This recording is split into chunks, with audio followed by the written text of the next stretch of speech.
Hello. Welcome to the channel. My name is Elizabeth, and I am your friendly hillbilly host. And this is Hillbilly Crime. We also have my mother with us, who is Sweet Tater. Say hello, Mom. Hello, everybody.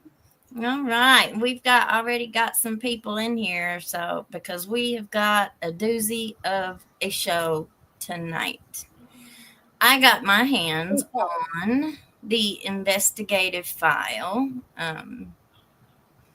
through some public records. And so we are going to listen to the full one of them. We're just going to listen to one tonight. We're going to listen to one of the witness victim audio interviews. And so everybody come on in before we get started. Hello from West Russell. Love your content. Well, thank you, honey. Thank you for being here. Sean Whitman. Hello from Illinois. Lovebug. She's here with us. Hello. Hello, Lovebug. Glad you're here. Cat Lover 33. Hey, girls. Hello to the chat. All right, guys. So, Was that Russell, Kentucky, you think? Said Do she what? was from Russell. From West Russell.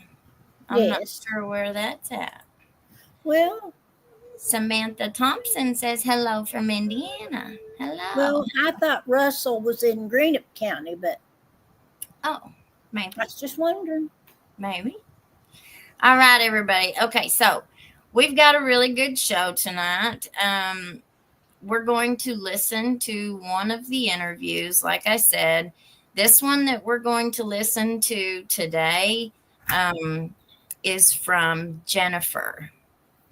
She, if I'm not mistaken, she is the one of the victims that has passed away.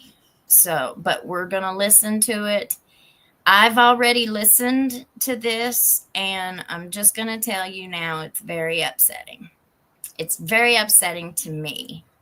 And so I'm anxious to see what everybody else thinks and see if you all hear it the same way that I do. Joe Price, hi, friend. Hello. Christopher Hughes, hello from Kansas. And some of this stuff we're going to do members only on. So please, you all get that membership in. Please hit that like and subscribe. Yes, if you're not subscribed, please take a second and just hit Yeah, she's from Greenup County. Greenup County. You was right, Mommy. You was right. Hello. Betty Spurlock, Manchester native in Tennessee. Hello, fam. Miss Bonnie, hello, Tompkinsville, Kentucky. Howlin' Wolf, hello. Hello, all. Hope everyone is great. Deb C, hi, everyone. Hi, Christopher. Shamex2. Hi, Elizabeth and Sweet Tater. Jack Frost, howdy from beautiful downtown Making. All right. The Astro from space. Hey, Mom. How is everyone? Great. Fred Holbrook. Allison. Hi, honey. Hey. I'm glad you're here. Cat Lover 33, Tennessee here too. Okay. So that catches us up on those comments. Now I'm going to pull up our audio. Now this is just an audio file.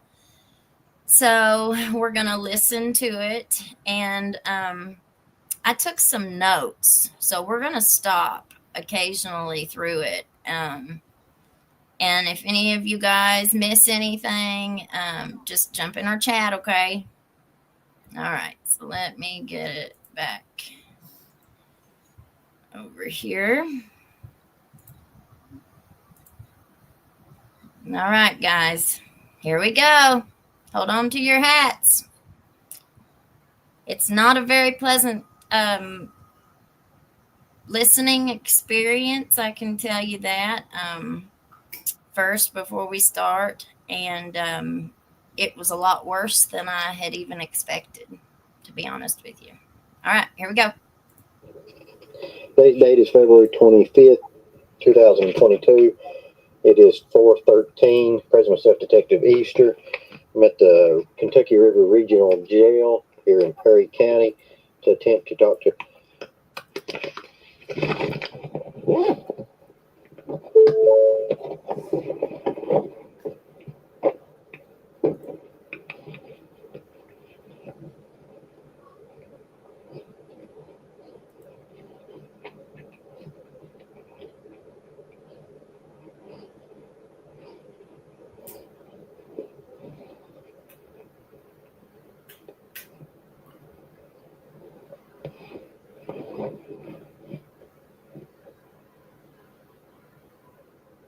Can I help you? I'm a detective with the Attorney General's office, needing to talk to an inmate. So this is the Attorney General's office.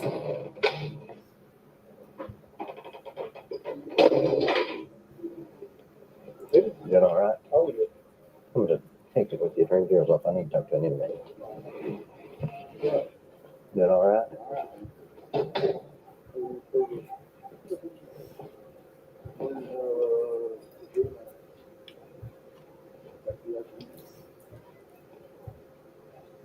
You can get lost with you. Well, every time I've ever came, I've came in that front lobby. I didn't know that. Yeah, well, I used to work in this area and have arrested people and brought people here and always brought them in, but I didn't know if you went to the front just to talk to somebody or not. Who are these people talking, Elizabeth?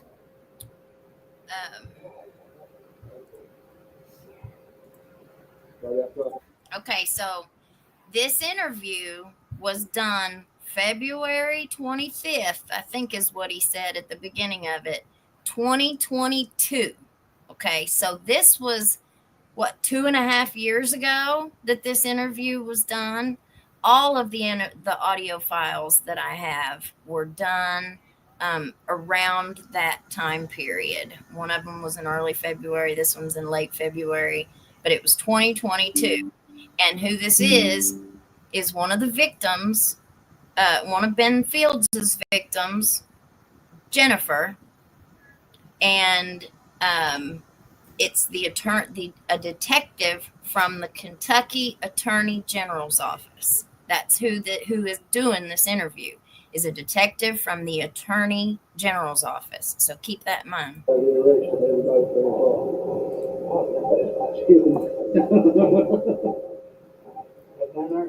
I feel like every day they gotta work 16 hours. They're so in the same time.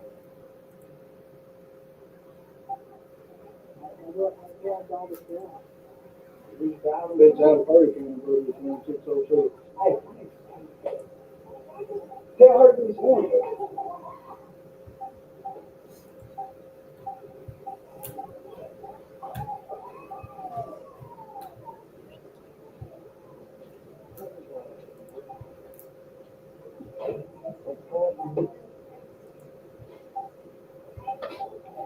Jeffy got to do offensive coordinator. Did it? Yeah.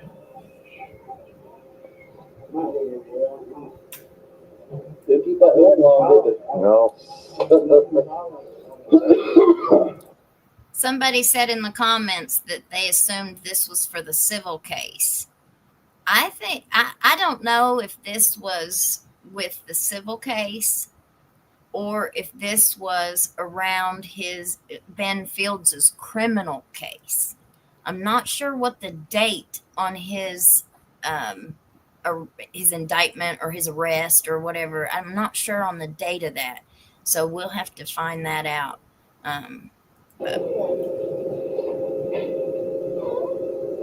But she died. Let me just tell you, the witness here has since died.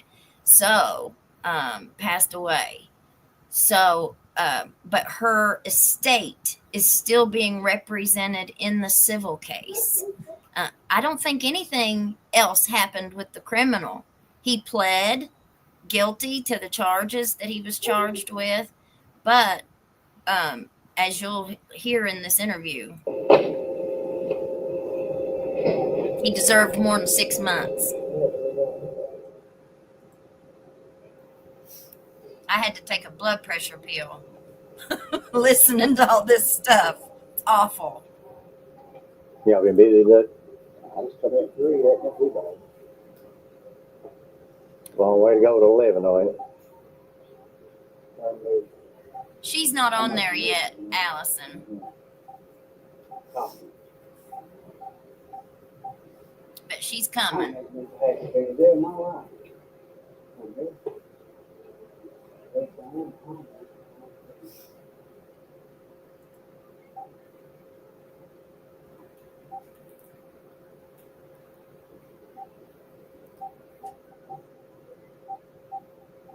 That's okay, LS. We ain't got going yet. It's getting ready to, though.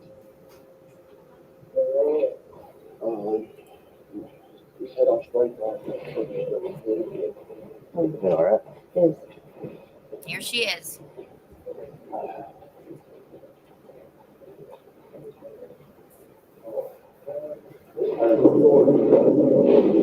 This big family won't be here long. Yes, I'm a detective with the Attorney General's office. Yes. Ned Hillbilly had contacted me and said you may have some information. Is that correct? Yes.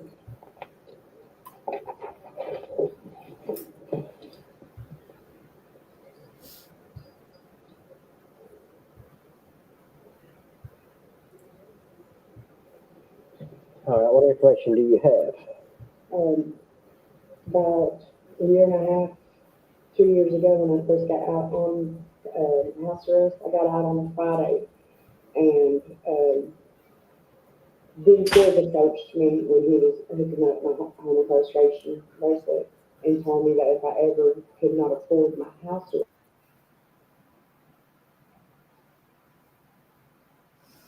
Now, who was that?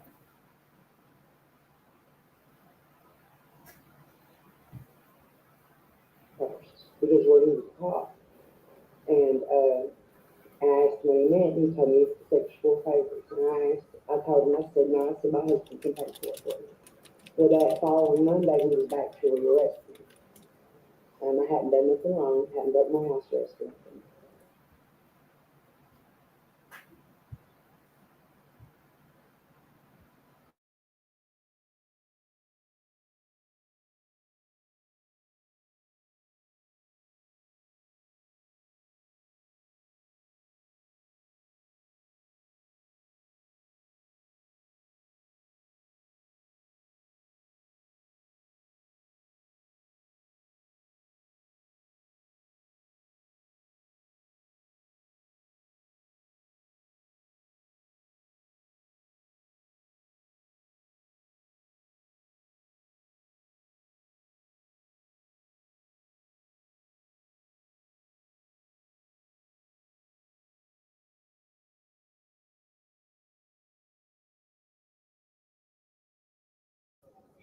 It was around August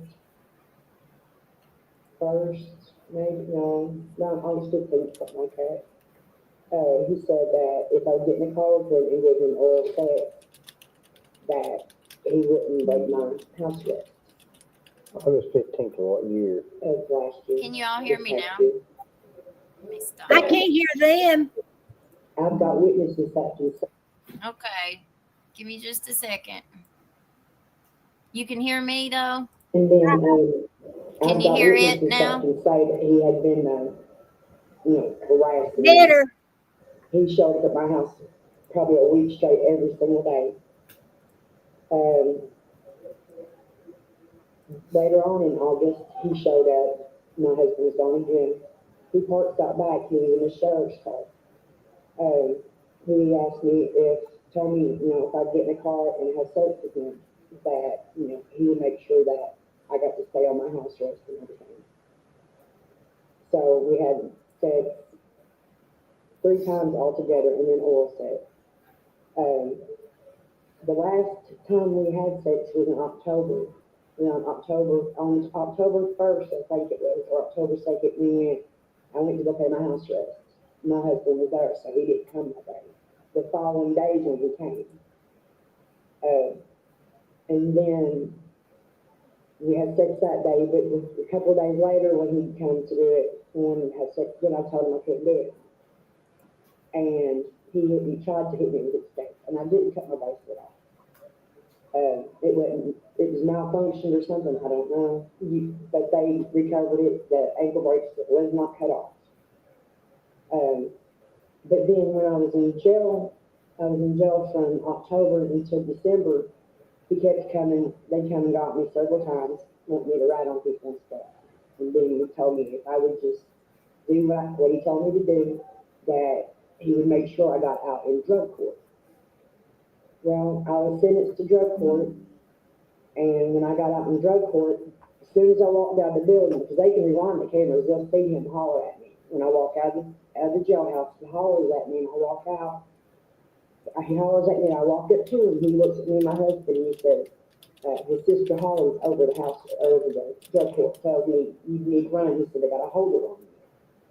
And it scared me. So I run, and I was on the run up until February 4th. But I didn't know that anybody else had made any accusations about it. I just thought he was just doing it to me. But Ned said that he had been doing it. So I guess at least one more other person, I'm not sure. But I was scared, because he could talk. I didn't know, I'm shaking. I didn't know what to do.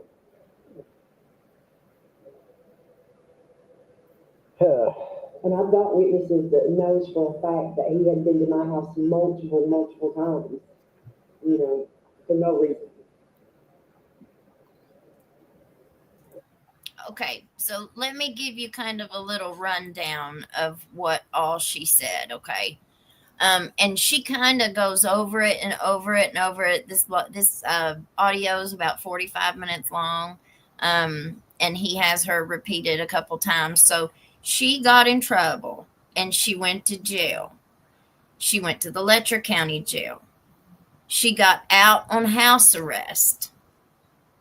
She says that Ben approached her and said, hey, if you ever can't pay for your house arrest, let me know and we'll work something out. And she said, I didn't know what he meant by that. He's a cop, right?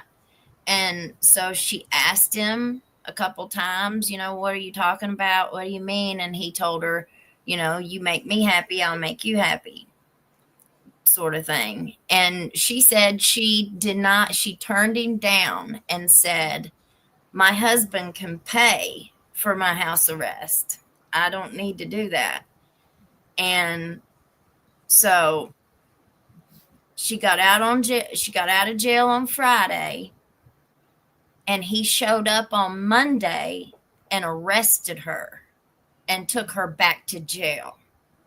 And basically what she's saying there is, I didn't do anything wrong, but because I had turned him down, he took me back to jail. That's the first time. And let's see. I took notes too, so I've got notes, and I've got them on time markers. Did you have any other communication to him other than him just coming to your house? Did he? I've got some text messages, but my phone, they said, got lost in the Letcher County Jail. Her phone.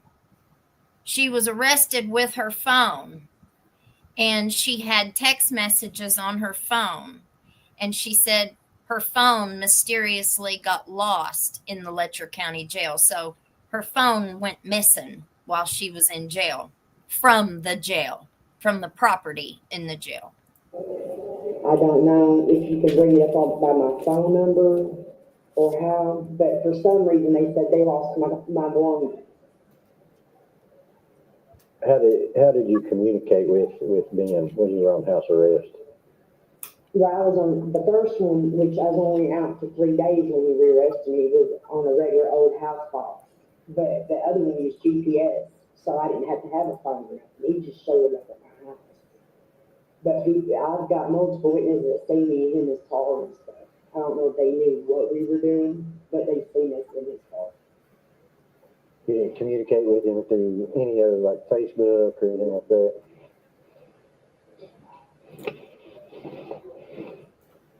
I have text messages, but like I said, I don't have my phone.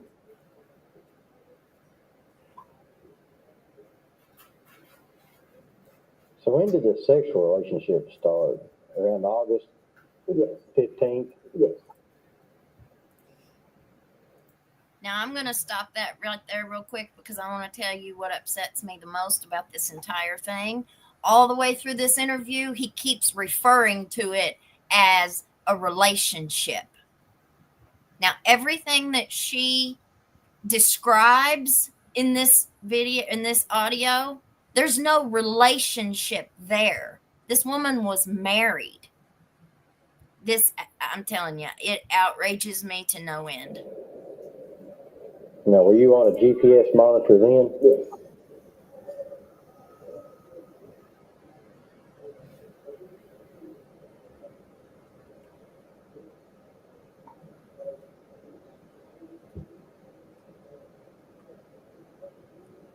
It's unbelievable. So tell me how that first came about. Yeah. Like I said about him approaching me, a couple of years ago, a year and a half, 2 years ago, when I was getting out on house arrest, he just approached me. He just said, Jennifer, he said, if there's ever a time that you cannot afford your house arrest, he said, let me know and we can work something out. And I didn't know what he meant at first because he's a cop. And I said, what do you mean? He said, I can come pick you up and we can work things out together. And I said, how do you mean? He said, you do things for me, I do things for you.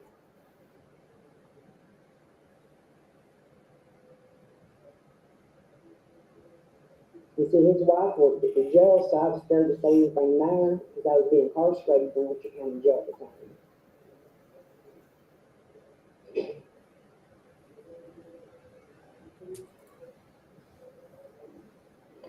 So he told you this, and was this around August? No, that was 2 years ago.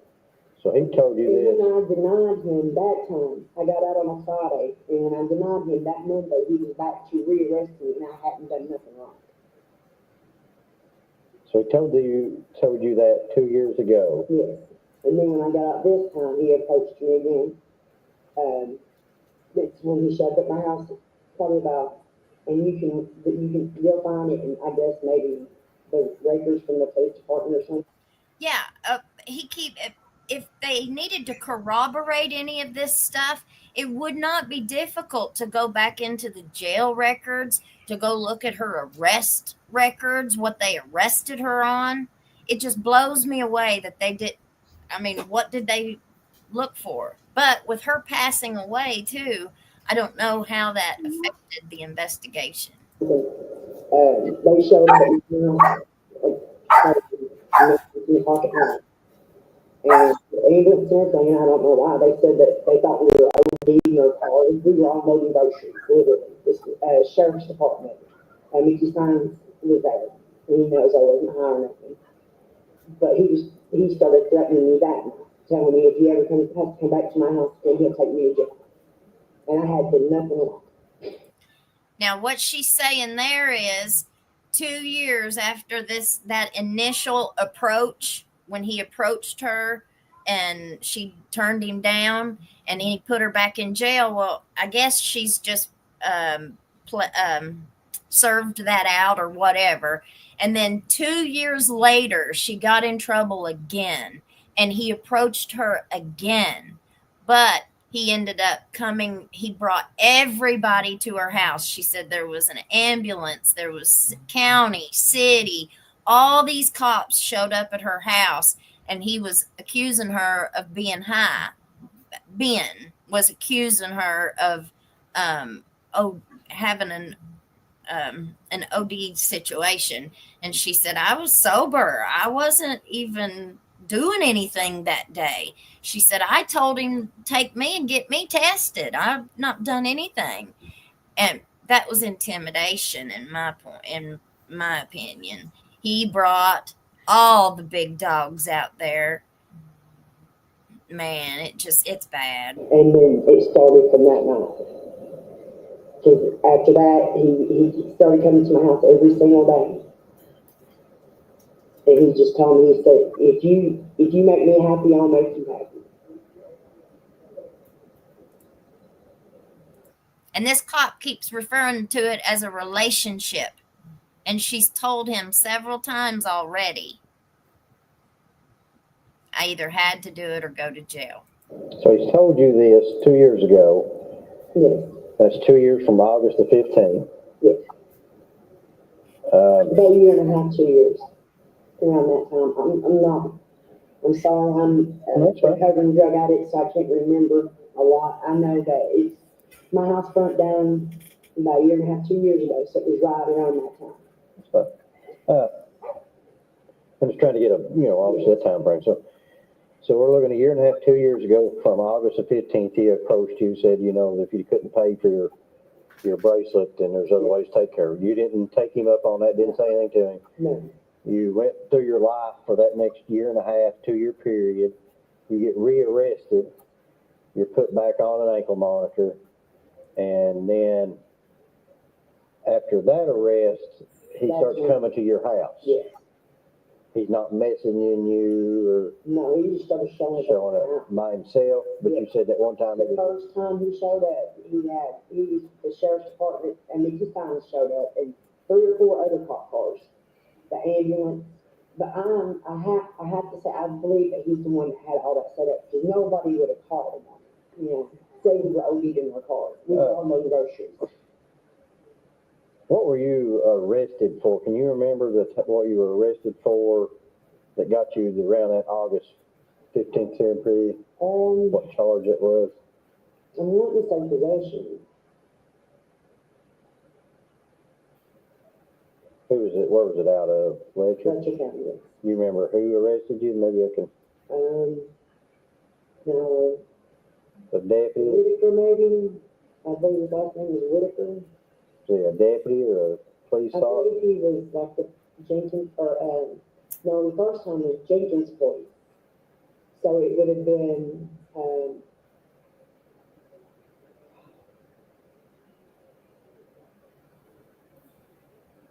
Big Stevens.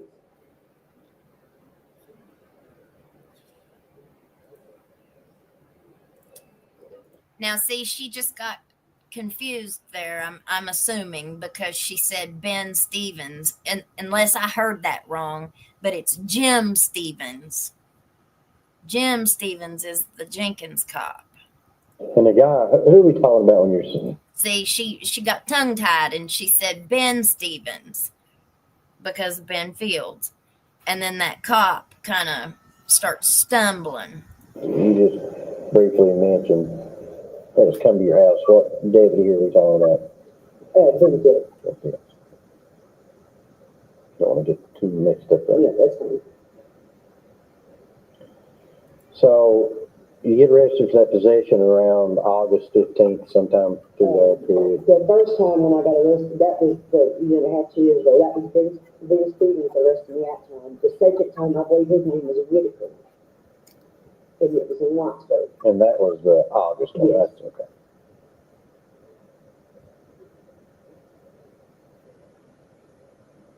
Okay, his name was Whitaker. Yes, I'm pretty sure it's his name. So worked for the sheriff's office, or the trooper? I'm thinking he worked for just the regular Whitesburg Police Department. Whitesburg PD.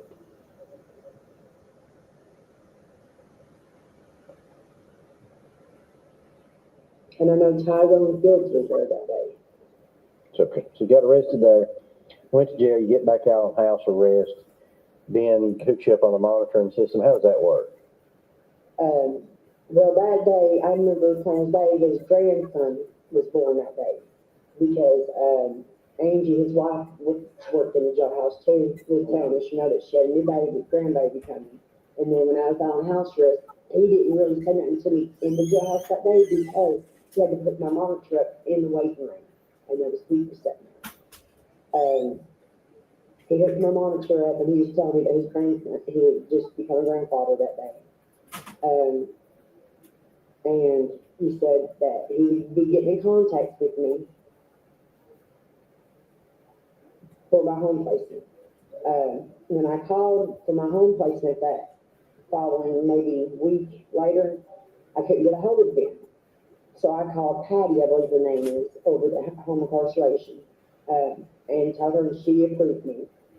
And then that very same night or the night after that, when all the cops showed up at my house, said that I was supposed to have been OD. That's why I believe Benny's the one that had been there that night, because I don't understand how he would have gotten there before the police department would have. You didn't get arrested that night? No. But that's the night he started harassing me, and then up until I started doing stuff for him. So it was the day after your arrest is when he came to the house. And you think that's sometime around the 15th of August? The 15th is when I got out. I got arrested, I'm sorry. I was in jail in August.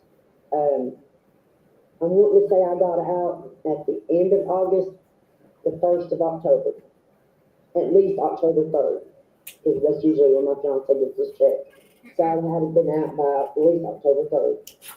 I wasn't out a week, and that's when he came to my house that first night. And then the next day is when he came to my house.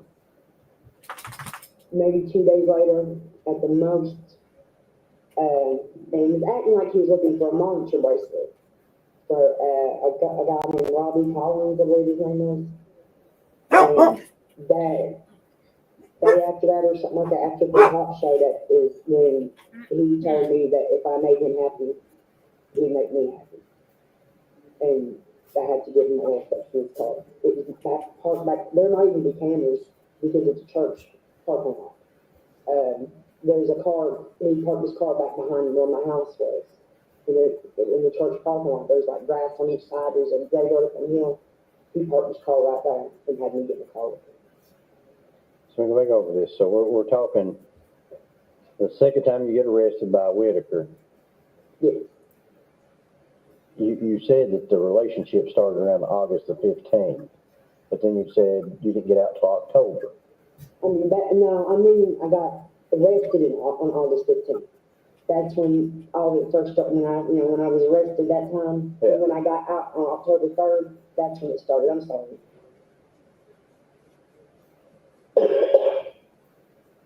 So you got out in October. Yes, I was arrested on August 15th, something like that.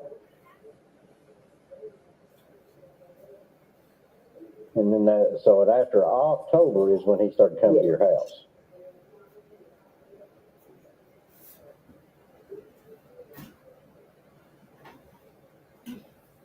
I think I was on house arrest for maybe a month when he tried to, like I said that last time when he asked me, I denied him, and then right after that's when he tried to stay, I tried to stay. Okay, so you had oral sex behind the church. Yeah, in the church parking lot behind the house.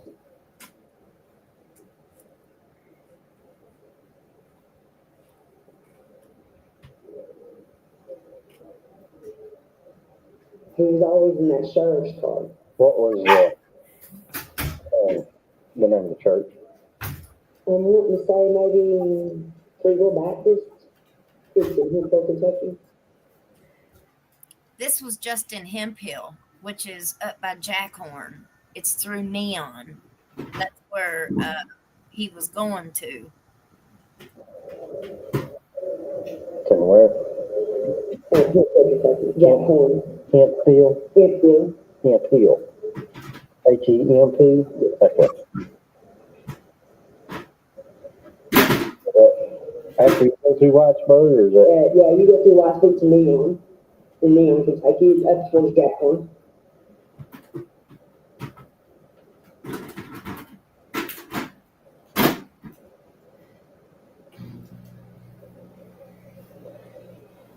So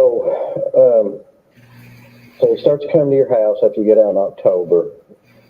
And then, Does he just start coming and hang out with you, or? he just started, like I said, at first he was just harassing me.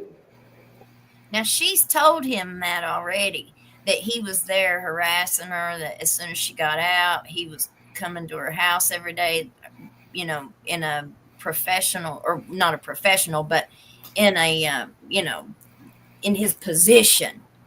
And this detective keeps every time he'll say something, he says it in a way that just blows me away. And I was scared that he was going to lock me back up because he had done it before. And so I felt if I didn't do what he wanted me to, that he would have me put back in jail. And when I denied him, he would try to hit me with a stake, which didn't suit me because I didn't have a right for that. But I did get rearrested for it, and I sat in jail for 3 months. And is that that year and a half, 2 year period that you were out from the first time he propositioned you? Yeah, he propositioned me twice. The year and a half, 2 years ago, and then this past August. Okay, when did when did he get the escape warrant on you? At the end of October. I wasn't even out 19 days. Because my birthday's October 19th, and he had me hit with it on October 20th. I was rearrested. And that was 2021, October. So you got out in October, and then you got rearrested for escape. In October. And I had just paid my house arrest that day. So why would I escape? Did you all hear that? So she got out, and her husband paid her house arrest payment that day, and then Ben had her picked up on an escape charge that day because she turned him down. So she already knew that if she didn't do it this time, well, he took her to jail before, he was going to take her again. He was going to keep her in jail until she did what he wanted. I probably went in and out 2 weeks. Unbelievable. Okay. Is that what you're in jail on right now? Well, I'm in jail for the charges that I was supposed to be, that his sister was open for drug court, which I was. There's another little tidbit. Ben Fields' sister is over the drug court at Letcher County. And his wife was a deputy jailer. Charged with upstairs and downstairs, and he's the bailiff downstairs. So my charges are downstairs in district. I was charged for the same crime and upstairs. She said she had the same charges downstairs and upstairs. She says it here in a minute. She thought ain't that double jeopardy? It's the same charges. So what's holding you in here right now? The escape? No, the charges that his sister's supposed to. What charges is that? Possession. Is the empty bag. There was nothing in it. How did they get a possession charge? Where did they find a bag at? On me. I had an empty bag. From where? But I mean, so you're out in October. Mm-hmm. He gets an escape warrant. Yes. But you're saying his sister, who is in drug court. Yeah. So they've sanctioned you. I don't know what. I haven't seen a judge or nothing since I've been here. How long you been here? Since the 4th. But I haven't spoken to nobody. They had that poor girl sewed up every which way but sideways. They don't tell me nothing. They didn't tell you what you were charged with, or? Contempt of court. Contempt of court. Yes. Slander and libel or something like that. I don't even know what that really means. She said, I don't even know what that means. Slander, libel. And listen what he tells her. He tells her what contempt of court means. He don't tell her what slander or libel means. And why is she charged with that? Who knows? Typically means you violated some kind of condition of the court system, is usually what it is. But I mean, I understand. I was scared though. He told me they had holder on me. I don't understand what they did. Let me out that holder on me. Okay, so you get out on 1st October, and you get rearrested at the end of October, October 20th. and then you get out again. Yes. In December. So you got out again. That was for the charge. That's when they gave me drug court. And then, if you can rewind the cameras back that far, you can see me walking out of the jailhouse, and him hollering at me, me walking up to him, and him telling me, you can see him talking to me. That's when he told me that his sister was in the jail at the courthouse right then, and that I better run because they had a hold on me. Okay. So let me explain that, because it took me a couple times listening to that to understand what she was saying. So when she got out of jail that time, she was on her way out, and Ben comes out of the door and hollers at her as she's leaving the courthouse, the jail. And he comes up to her, and she says, it's on camera. You can go look at the cameras at the courthouse. It'll show you him coming out there and hollering at me. And he tells her, hey, my sister, who is over the drug court, he told her he would get her in drug court, she says, allegedly. He tells her that his sister is in the courthouse right now, and she's got a holder on her. So she had just been released from jail for drug court. He tells her that his sister, who's over the drug court, has a holder on her, and she better get out of there and run, or they're getting ready to lock her right back up and put her right back in jail where she just walked out the door. So he, in my opinion, he set her up. He went out there and told her to run so his sister wouldn't lock her back up. And we don't even know if that's true. We don't know if they had a holder on her or not. But she said, I didn't go to drug court because I was scared they were getting ready to lock me back up again. So And it scared me, you know what I'm saying? So I ran. So we're in October now, and you said that you start having sexual relationships with him in October. Yes, I had. And you start having relationships with him. And sex 3 times in October. Within like a 2-week period. So you had sexual intercourse 3 times with him?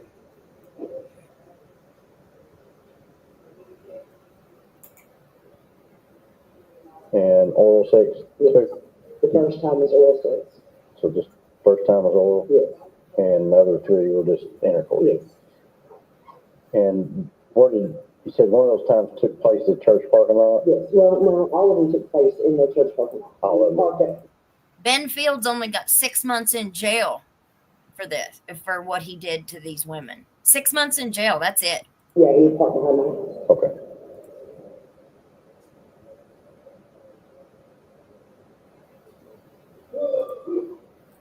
All right, so that time frame, y'all have had a sexual relationship, you get rearrested, you get back out in December. Yeah, Okay. Now, what do you get arrested for in October then? that was for the Escape? possession. Well, in August or October when I went back to jail, that was because they said that I had escaped. Yes, which I hadn't. So you got out 1st of October, went back in at the end of October, Yes. sometime at the end. It was on the 20th, the day after my birthday, when they rearrested me.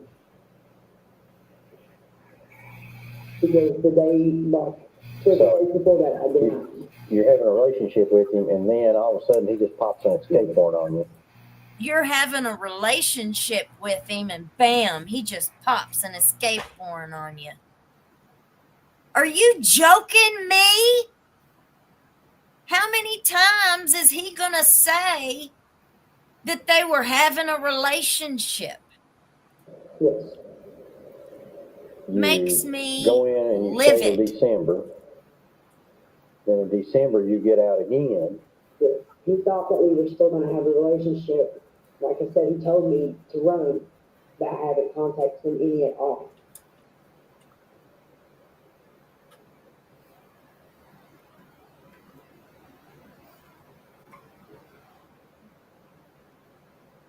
he was a cop, you know, I didn't think that cops would do that. Do you hear this? Listen to this. He was a cop. I didn't think cops would do that. I was scared, So now you've got out in December. and I was out until February 4th. She said, I was scared. And he just brushes it off like nothing. So you got out in December. I got like a week before Christmas.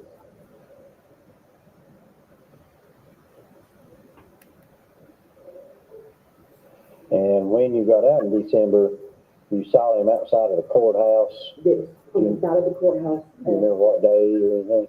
It was on a Friday. You don't know what day for physical day. I'm wanting to say, it was like a week before Christmas, maybe like the 17th. If you notice through this interview, she's very detailed and she knows her dates and stuff. Like she can give him a really good direction to go to corroborate her allegations.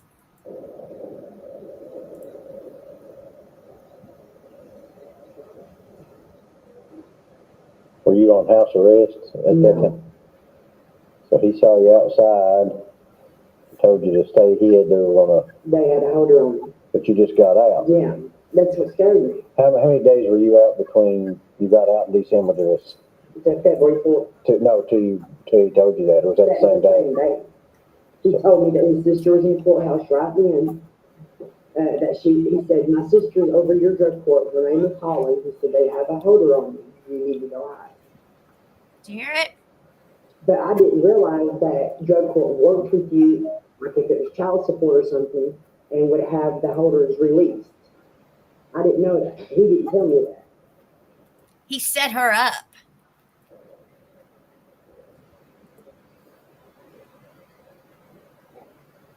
So, sister had a holder to hold you. Yes. And to run. Yes. So you did run. Yes, I did. I was scared. Until February 4th. I don't have no new charges. It was just picking me up on that. Yeah. February. That's what she's in jail for right at that time of this recording. She was in jail on whatever his sister, Holly, had her arrested on. So what when you were arrested? Yeah.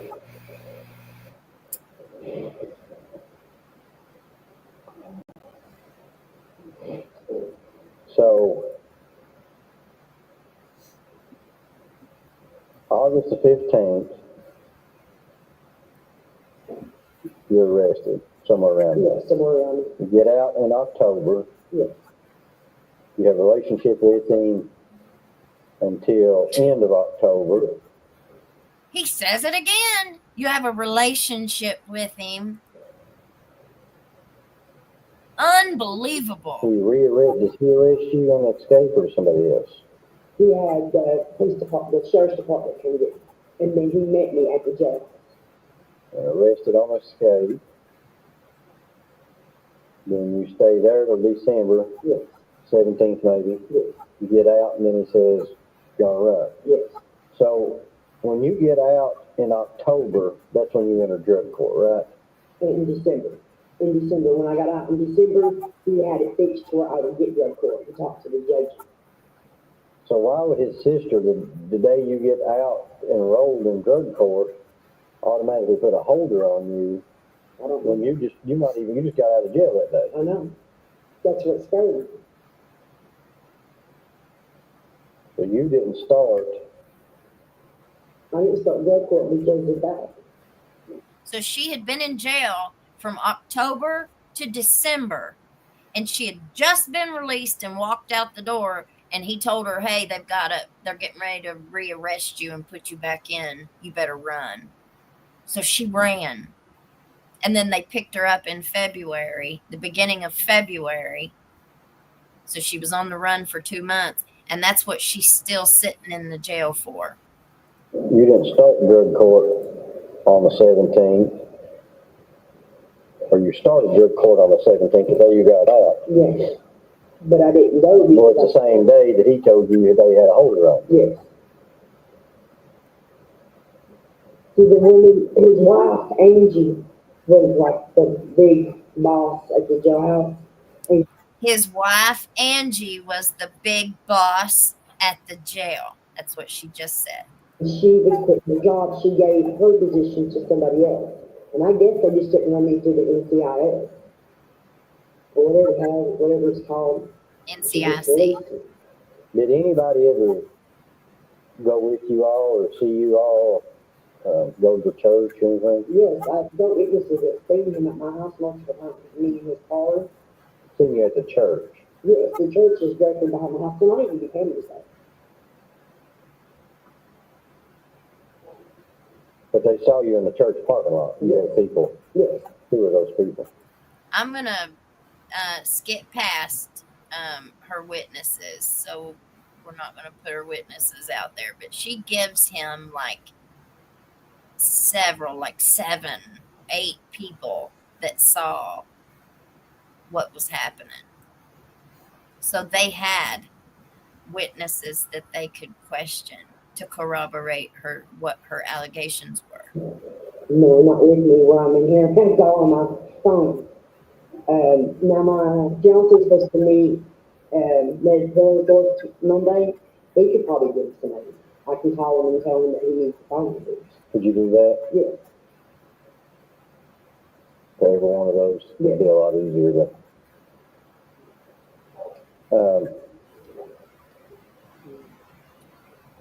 so there was no kind of you said there was maybe some messages on your phone from him. Yes. Was there anything of sexual nature, or was it? He was pretty much just the first. No, I can't really remember. I started wasting because of my husband. You know what I'm saying? My husband didn't know about this until afterwards. He knew she was married, and she was trying to hide it from her husband. But he would be like, he messaged me, he would say, "Are you home? I'm riding up." If it's on your phone, there's nothing going to be on it that show any kind of. I remember. I remember erasing. I erased remember. If you can. So you think you erased them? Yeah, I don't know. I erased them. You know you erased them. But I mean, and those were just text messages, right? Yes. You didn't do any kind of Facebook? No. Nothing. No. I've got all the Facebook messages too, y'all. So we're going to go through those, just not tonight. I got the whole file. What made you decide to tell your story? Because he's doing me wrong. I feel like he should be in trouble because he shouldn't be putting me through this and him sitting over at his office behind his desk and there's no telling how many other people he's done this to. You know, I almost lost my husband over this. How did you know to get in touch with Ned Thursday? I called him to ask him about taking my contribute or, you know, just a lawyer. Uh-huh. My husband, he's staying in Martin right now in Floyd County, and he just looked up a lawyer, and he was one of the first ones he found. And then you all just told Ned about this? Yes. Like, he don't sound like he believes her at all. But we're only a little over halfway through this. It gets worse. Okay. My husband said that he was railroading me. That's what he said. Did you all hear about in the news and all that sort of stuff? No, Did your husband? I don't think so. And remember, this was in 2022, February of 2022. And he's asking her if she saw it on the news. Why, is it on the news? There was some stuff. Oh, no. I'm not gonna lie, I'm a drug addict. I don't even pay attention to the news. You think your husband may have? No, I don't think so. He's a drug addict too, I'm not gonna lie. No. Just because you're drug addict doesn't make you not human. It really makes him mad that then they start crying. It makes him sick to his stomach. Because if I love my husband, I wouldn't have done it to him. She says It makes her sick to her stomach because she loves her husband. And she would have never done that to him. He found out about it later, after. I just didn't go back to check. So let's go back to the October time frame here. So he said coming to your house. He's a great detective. What's he saying when he's coming to your house all these times? Like the first night when I told you in the cops come, he would be really hateful to me. I wasn't high nothing. I was straight because I was in hospital. She goes, my granddaughter was just born. And he said that I was high and that he would take me to get me a drug screen and I told him to take me because I didn't pass the drug screen. And then he was like, no, he said, if I had to come out here again, I'd take me to fucking jail. And then like a day or two later, when he went to my house and had me get the car and get more stuff. And what do you mean by he made you? Did he physically? If I didn't, he was going to put me back in jail. Is that what he told you? Yes. And he had already done it. Once or twice, he had already put her in jail when she said no.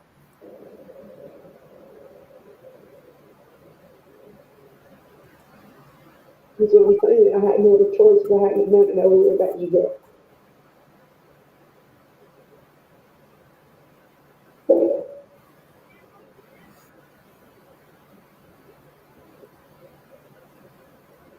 I've got the Fields interview too, y'all. So he told you that you didn't have oral sex, If I didn't make him happy, Mhm. that I wouldn't be happy. He said he would have me put back in jail, and he had done it once before, and I knew he could do it again. And I got out on Friday, and then on Monday he was back there to rearrest me. And my husband had just paid $100 for that house arrest, and the same he had the money for that. And I hadn't done nothing wrong, and he rearrested me because I denied him the first time. And I was afraid if I didn't do it, that he would put me back in jail, which I ended up back in jail anyway because of it. Okay, so when you're saying that you denied him, I told him no the first time. and that was when you were arrested in August. No, this was the year and a half or 2 years ago, the first time. I got out on a Friday. That very same Monday he came. Very next Monday he came. I was only out. Do you remember what was an escape charge then? Or? No, I had done nothing wrong. What did he arrest you for? He just came back, told me I needed to get my box. He put me in, and there was another cop with him. He put me in the back of the cruiser and he took me back to jail. For no reason, I hadn't done nothing wrong. I just had denied him. I told him no, and he rearrested me. And that was at the. And I've got proof of that too. I've got witnesses that knows that he's done that. And that was a year and a half. Yeah, before all this happened. So I knew if I didn't do it this time, he would definitely have me put back in jail again. I felt like I had no other choice. But you don't remember what charge that was when they came and got you? I believe that was my first possession charge. Did you have something on you? No, an empty bag. That's all it was an empty bag. He's trying to. But they charged me with possession. And right now, But I you thought, can check the courthouse. Yeah, I thought that what you're going to hear right now getting held for is the empty bag that's what it is. from a year and a half ago. Somehow, I don't know what's going on. I've got the same charges. I'm kind of confused. I got the same So we gotta- charges right now, upstairs and downstairs, and I've got drug court, upstairs court. And downstairs, I've also got charges on it, and that I've got sentenced to for probation for the same charges. I thought that was double jeopardy. I'm being charged for the same crime twice. How's that for you? She's being charged for the same crime twice. In downstairs district court and in upstairs circuit court. So let's go back a year and a half, 2 years ago. You're arrested On a possession charge. on a possession, Yes, and he makes his proposition to you, and you don't take him up on it. no. You get out of jail. Yes. And I was out from that Friday, I was out Saturday, Sunday, and then Monday he was there to re-arrest me and put me back in jail. And then I got in trouble again. All I had was a pipe on that time. I didn't have no kind of dope on me. All they had me for was an empty bag and a pipe. And now I'm here because of that. They got me for possession. So what, I guess because of COVID, it took so long for the court. I'm not really sure. so a year and a half, 2 years ago, you get arrested, he makes a proposition to you, you deny it. And re-arrested. 2 or 3 days later, you get rearrested for, you're saying, a baggie that was nothing. No, I didn't. I was arrested at that, before I got on house arrest. I was arrested for that. That is when I got the house arrest. Okay, but what did he arrest you for the 2 or 3 days later? Nothing. I hadn't done nothing wrong. He come to me. But what was the charge? I'm not saying you did anything. He can go back and look and find the charge. She don't even know what they took her in for. Ben came and got her and made her go back to the jail. But all of this stuff can be corroborated. All of that stuff will have to be written down somewhere. And he's the one that has to go look for it. She ain't gonna know. Wrong. But they have to charge you with something. They can't just come get you. He did. Well, he did. I promise you. If you look at it, I had no other charges. He come and picked me back up, and he took me back to jail.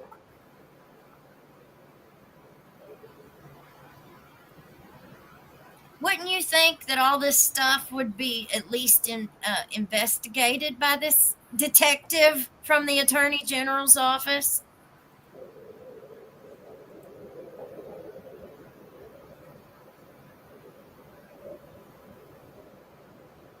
I have no other charges. And you're saying that was around October, you can remember any date? That was around, let's see.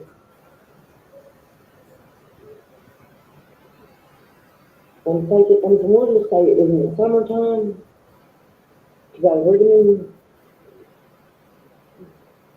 let's see. It was in the summertime. It was around maybe August that year. July, August, something like that.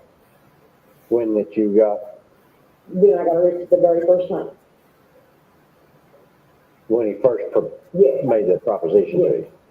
So you're saying it was probably around July or August, the very first time. And I had done nothing wrong. I was at my camper. I was asleep when he pulled up.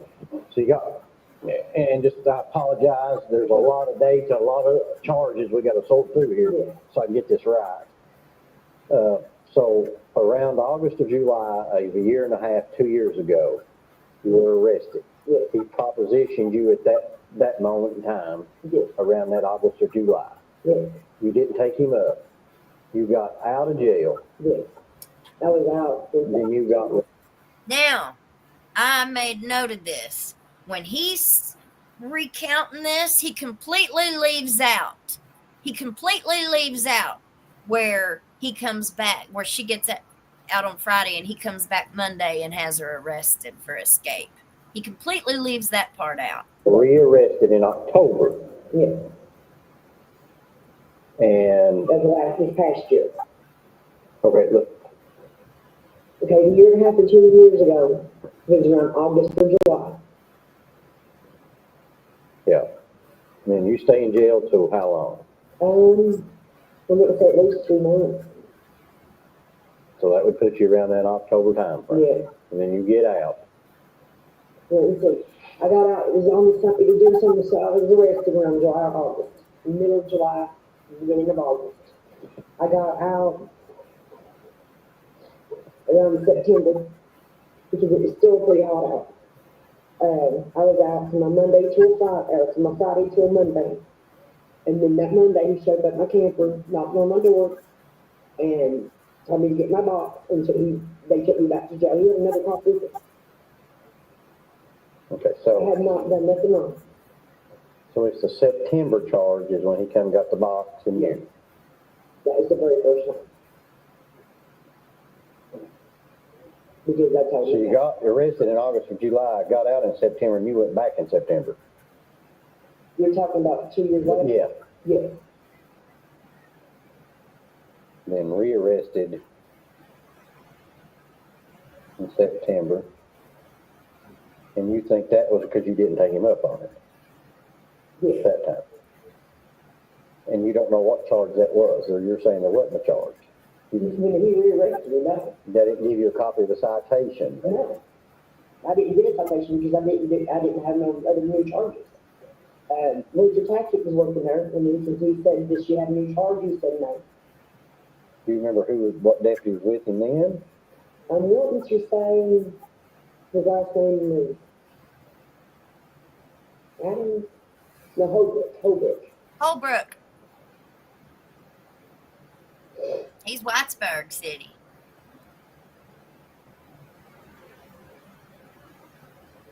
So when they fast forward a year and a half after that deal, that's when you get arrested in around August the 15th. Yes. And then you get out in October, and then you're back on house arrest.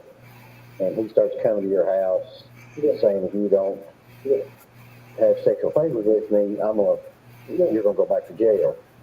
So you felt you had to have sex with him. And he knew it. Okay.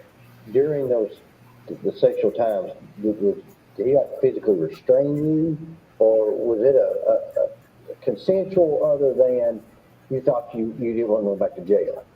See what I'm saying? He didn't make me, but I thought that he made me. But he didn't physically make you. Yeah. You were a willing participant in it by the physical standards, but by mentally you thought that you had to. Okay. What kind of freaking detective is this, and where'd he get his detective license? And why in the heck is he working for the Attorney General's office? That's Yes. Unbelievable. Did he physically hold you down? Did he ever physically hurt you? Not physically, mentally, yes. I about lost my family over it. I'm livid. I can't even listen to it without shaking. And then from that 1st of October, you got rearrested at the end of October, and that was for escape. Yes, but we should get hit with this thing. The database was not cut. But that's what the charge was, right? To rearrest me, yes. Why do you think all of a sudden he just turned on you after y'all were having a He sex? said I did not in the last time. And he said, I went and paid my insurance fee that day. It was on a Thursday. And he said, "Can I come to your house?" I said, "No, my husband's home." And then the next day, there might be messages on my phone because the next day is when he was saying that he was mad at me for telling him no. And I told him, I said, "My husband's home." And then, like 3 days later, he said, yeah, 3 days later when we tried to say it stay. He pretty much because I told him no. So, at the end of October, he's wanting to have sex with you again. You tell him no because your husband's there. Next thing you know, you're getting a warrant. Yeah. Try to escape charge. Yeah. And now you're saying no for December. Then you get out for drug court the same day. He did that, and then he sees you outside the courtroom and tells you to stay run. They've got a holder on you, so you stay here until now. Yeah. Was there a holder on you? Apparently there was from the McGoffin County. It was a child support holder. But I didn't know that his sister could have had it fixed to where I wouldn't have been in trouble. She could have let me stay in drug court. But he told her to run, too. You know, he's the one who told her to run. And then actually helped me with my child support. I didn't know that. So it was a McGoffin County warrant. The holder that he was talking about was a McGoffin County warrant. And there's still one, so we can even check that out.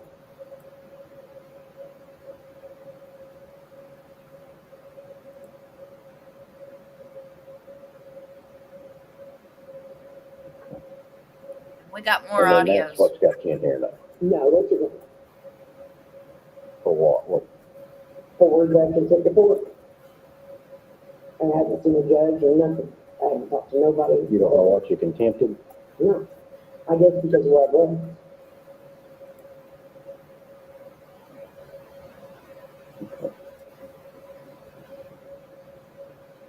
All right, so we have no idea where the phone's at. No, it was at the Letcher County jail. The But where jail. it's lost or something. Yeah, that's what they're saying. Uh, And his wife went there, so I don't know. It was weird that his wife quit right before I got out. I think that she knew something was just about ready to go down. what was the phone It was, number? The AT&T? and you can also text with my husband, my husband, because he messaged both phones. You messaged both. Mm-hmm. What was the other one? That's AT&T too. But as far as messages being on, like if I could find these phones, there's not going to be any messages on the phone physically because you've erased them. Yeah. But I mean, if you can get me like to the hard drive or something, you can. Of course, you got to find the phones. Does your husband have that phone? No, but he's had that same phone number for years. But the phone, we don't know where either of those phones are. Both of those phones are But gone.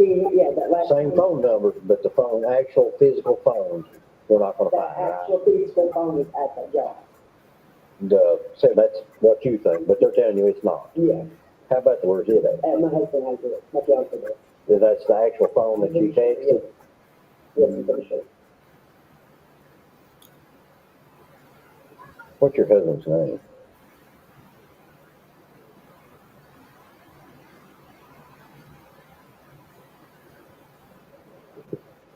Which phone did he message more? What do you think might be on? I'm not really sure. I know if he messaged it, I would have erased it. Was there any sexual discussion? Did he say anything sexual on these phones or was it just I'm not conversation? sure. Nothing on Facebook. No. Did anybody ever hear any conversations that you all had, like on the phone, that was sexual in nature, or Only one time that someone walked in on us was at the courthouse. I was there paying my house rent thing, and in front of the courthouse, there's double doors you can walk in, and there's another set of doors. We were standing on top. I was trying to record it with my phone. For me to have proof that he had done something. And when I walked in, because I was doing school all lunch, I had my tablet with me and my phone. And when I walked in, he took them both from me. There's cameras in, you might be able to rewind and see that. And he turns them both off. And we're standing here talking, and he's telling me that he's going to be at the next day. And then a woman and a man walked in to pay theirs. And then he's just quit talking. But I want to mention something else too. She said that the kinds of messages he was sending her was, "Are you home? Well, I'm on my way up." Well, if she's on house arrest, why wouldn't she be home? Or why would he be messaging her, asking her if she was home? And those kinds of things. And how many times did he come to her house? She said he was coming up there every day harassing her.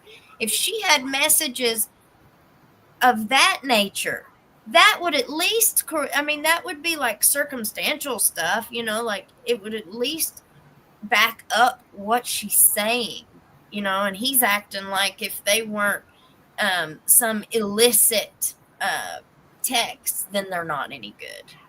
And that's the phone that was good. do you know anybody as a name?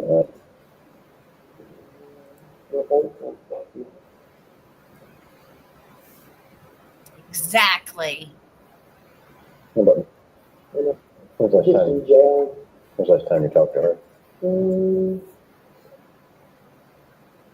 Probably a year, maybe. I'm not friends with her. I've been in jail with her.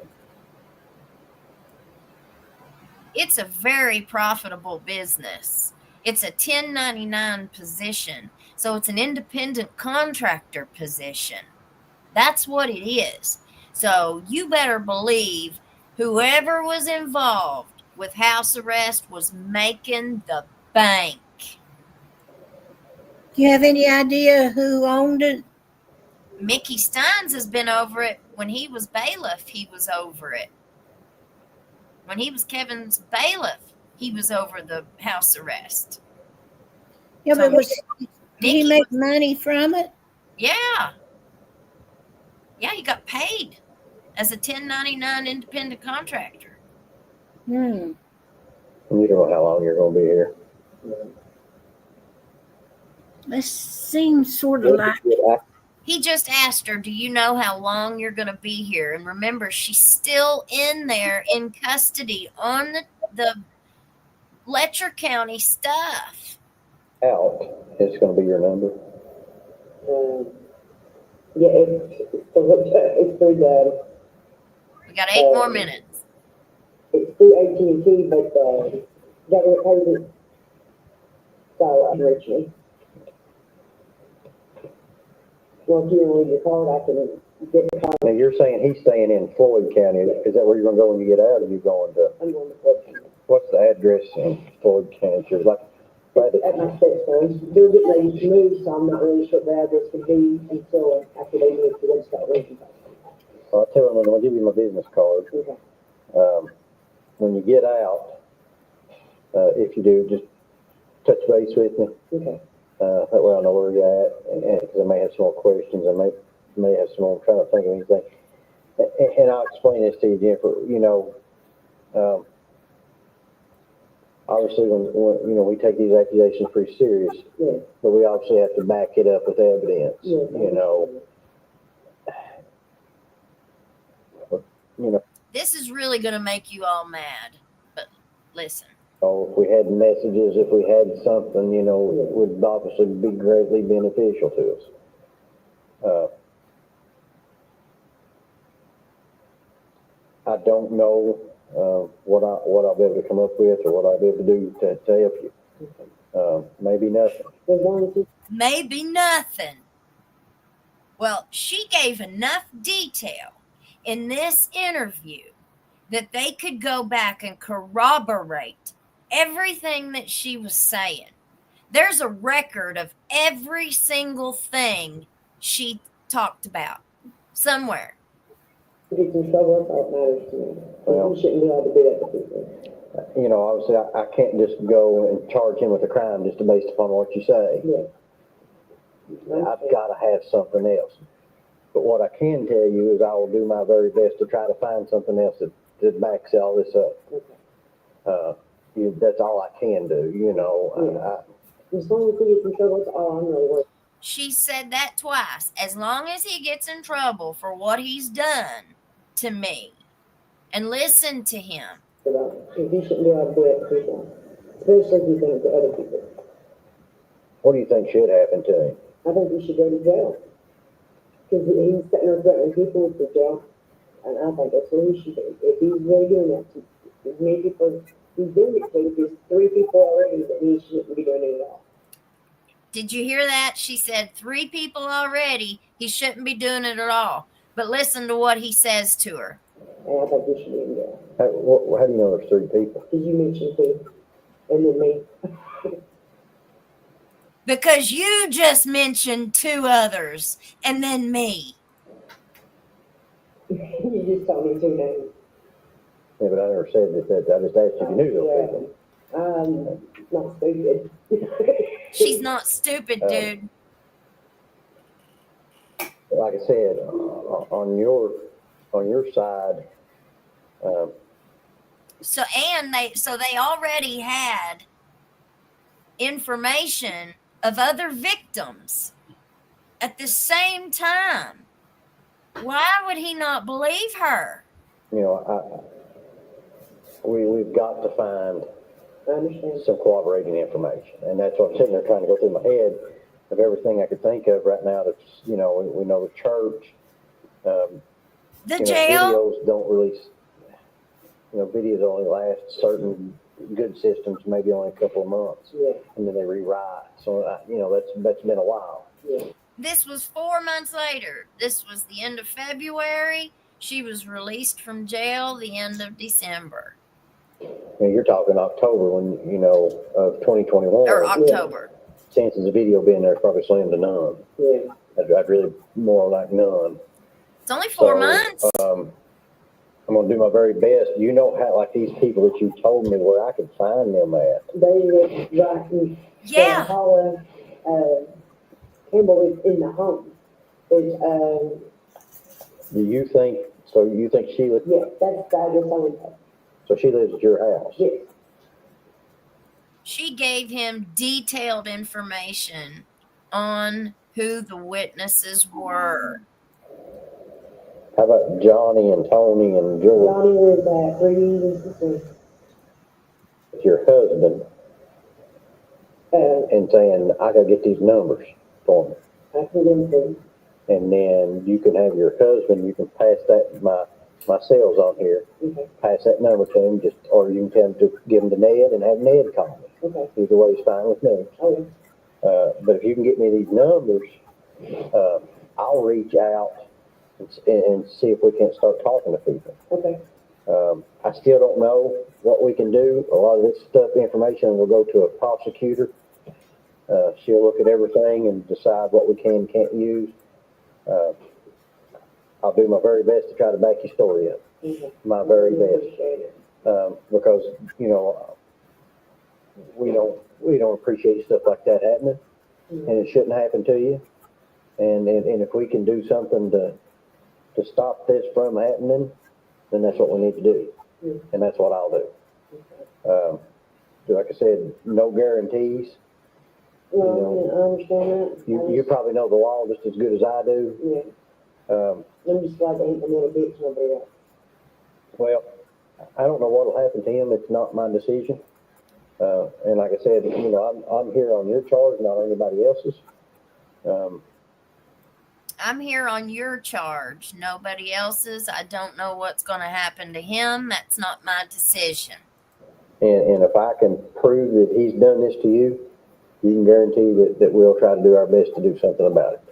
If I can prove he's done this to you, then we're going to do our best to try and do something about it. I mean, this is the biggest word salad maker I've ever seen. Obviously,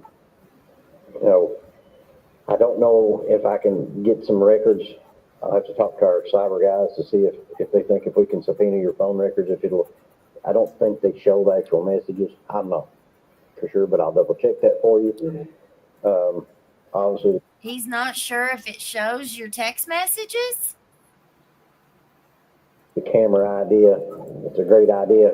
God only knows we wish we had everything on camera. Wish you could have videotaped it. Wish you could have recorded something. Well, that's what I was trying to do. And check my switch. I'm saying my phone. If we had something like They stole my phone at the jail. that, well, we'd be a smoking gun. Yeah.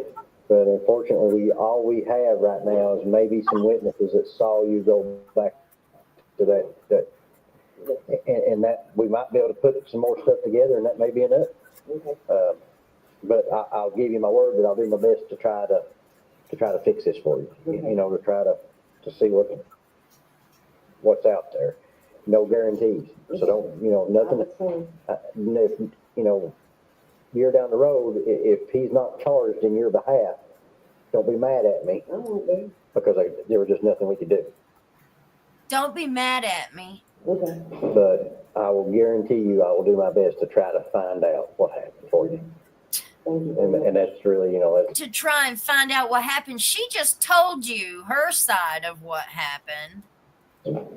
about all I can do. Okay. I really do appreciate it. But, I take your word as it is, and just because you're a drug addict and in that position, you have no right to be treated like that, and I'll do my best to see that it doesn't happen. Okay? You're very welcome. And like I said, get up with your husband and get me those numbers as quick as you can. Okay. That way, Can I contact you over the weekend? you can try. Sometimes I don't have my phone. You can leave a message. Okay. But just as quick as he can get them, get those to me, and we'll go from there. Thank you very much. Very well. Thank you all so much.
All right, guys. That's the end of it. So what did you, I mean, I've been going through your comments, so.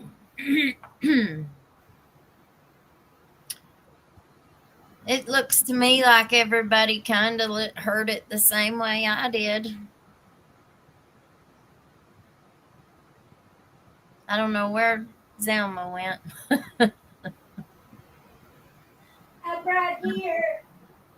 Okay, we're done with the video, or with the audio.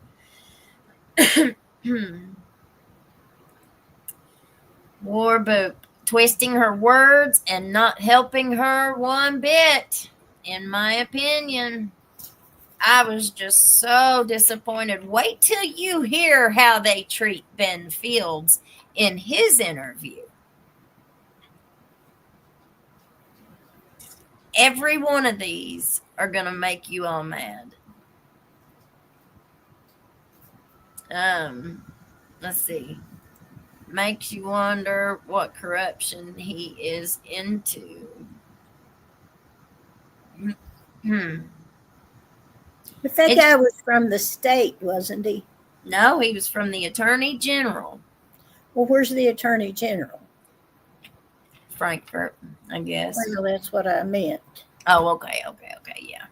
So, yeah, he was a detective with the Attorney General's office. And remember, this Attorney General is the same one who had to recuse themselves over the ARC investigation, because several people, I think, in that office, the Attorney General's office, went to law school with the CEO of ARC, the guy that started ARC, that Tim Robinson.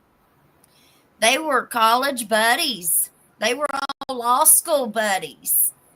And so it's the same Attorney General's office.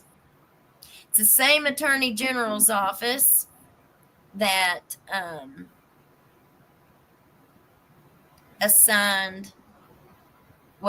that Matt Butler had to recuse himself over the Patrick Little case. I got public records back on that too, so we're gonna look at that as well. I got a whole bunch of stuff for you all, so we're just gonna make yay, we got a new member, Vesper. Thank you for becoming a member. We're gonna do some members only videos too. Debbie Lemons says consensual. I mean, that investigator kept saying it and saying it and saying it. So you were having a relationship with him. Oh, you was having a relationship with him. What'd you think, Mom? Well, I guess they were having a relationship, but it was all one-sided, if you know what I mean. He was wanting what he wanted. I don't understand. It just baffles me that why he was so after her sexually. I mean, surely there was other women that he could have blackmailed into doing it. I think it was because she told him no. She was just the one he couldn't get, huh? And Lordy sakes. What's it coming to? People shouldn't be so. Well, and you got to think too, she's the one that passed away. So, and now I've got the other interviews with Sabrina. I've got the interview with Sabrina too. And what I was wondering is, and I don't know yet because I haven't gotten through that whole interview yet. But what I was wondering, this lady here seemed to have a pretty good resolve. Like, she wanted accountability for what he had done to her. And she was coming forward. She had dates. She had details. She had witnesses, eyewitnesses, and everything went away when she passed away. So let me ask you, was there anything suspicious about her death? Anything criminal went away after she passed away, but the civil suit her estate is still, she's still in the civil suit. Her estate is being represented by whoever her family members are, that has taken over her estate. So she still is in the civil lawsuit. But remember, this Ben Fields only got 6 months in jail. And so I'm assuming, I could be wrong, but I'm assuming that whenever this one passed away, whatever criminal charges were even looking his way probably went away. You know what I mean? Well, yeah, because you wouldn't be able to testify. You had no complaining victim then. So how's that? Yeah, I mean, all we've heard, how does anybody know if there was any foul play with her passing? How would we even know? The only thing that I've heard is that it had to do with Ruggs. Well, maybe we ought to get a death certificate. Well, we can sure. Well, I've got me a buddy now that's really good with public records requests. So maybe we can try to see if we can find something like that. I don't know. Well, was her death listed in the newspaper, you wonder? Well, I heard she had, it was rug related. So the way that I took it was that it was an OD of some kind, which can be, you know, I don't know. I just think it's awful. I think it's absolutely horrendous how he conducted that interview. Well, for all we know, they always are like that. And it sounded to me like he's been in law enforcement for a very, very, very long time. Well, he certainly wasn't very sympathetic toward them, sir. The only time he sounded sympathetic was when he was telling her, I'll try, but, he sure didn't sound very optimistic to me. I mean, it just blows me away. I don't think we're being investigated, are we, Elizabeth? Who? Jenkins? Somebody asked if this county was being investigated. No, I don't think so. I don't think anything is happening. I really, really don't. I think that all this stuff has been going on for so long. And wait till we get to these other interviews. This stuff has been going on for so long that isn't it involved around that addiction program they had? Well, that's part of it. I mean, it's connected. The FBI was investigating them for Medicaid fraud. And then you've got a court system that's sending all these women. You've got a sheriff's department and all these other police departments that are arresting all these women on rug charges. And I would love to see the statistics of how many women versus men Letcher County's been arresting. I'd love to see those kind of stats in the jail, from the jail. But so you've got all these women that are coming through, and you've got several of them going on house arrest, several of them going into rehab.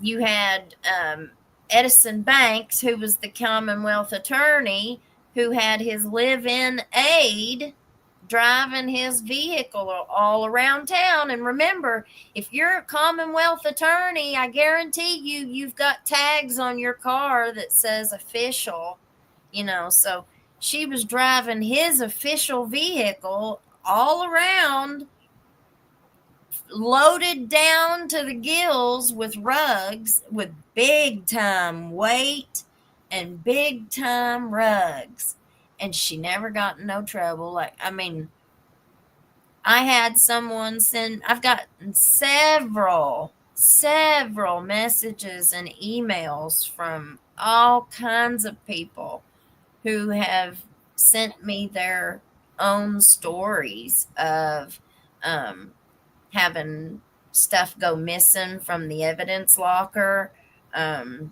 when they were pulled over, and things would be confiscated. And then whenever they would try to go back and get their stuff, it wasn't there, it was lost, or they had to end up, um, somebody else had to end up getting it back for them. I mean, we've got a lot of stories, people's firsthand accounts of what they went through. And knitting artisan, I don't know if I'm brave or if I'm stupid. I don't think it's got anything to do with bravery. This stuff is public records. Everything that I have, you all, are public records.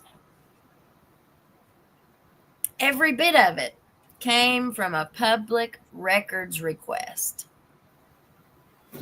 And I'm sitting here like, why aren't any of these other networks releasing this stuff? It's not a big enough story for them to make enough money.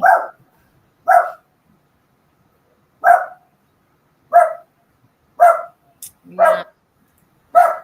Beyond disgusting. Yep.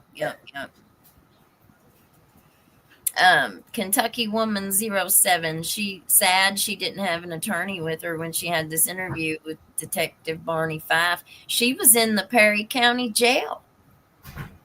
He just showed up at the jail to talk to her. And he told her at the beginning of the interview that Ned Pillersdorf is the one who had sent him. So Ned must have called, that lawyer, Ned Pillersdorf, must have called and gotten, I don't know what he's done, but he's gotten them to come at least down there and interview her. I'm going to bed. They're all sweating it right now, but it'll all pass. Yeah. Okay, Mommy. Well, you have a good night, and I'll talk to you tomorrow, okay? Alrighty, bye-bye. I love you.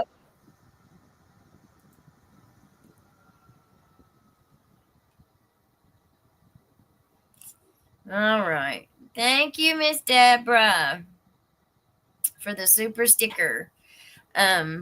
I have absolutely no idea how to tell a super sticker from a super chat apart. So I'm starting to see it'll say super sticker on these super stickers. So I think I've been calling the super chat something wrong.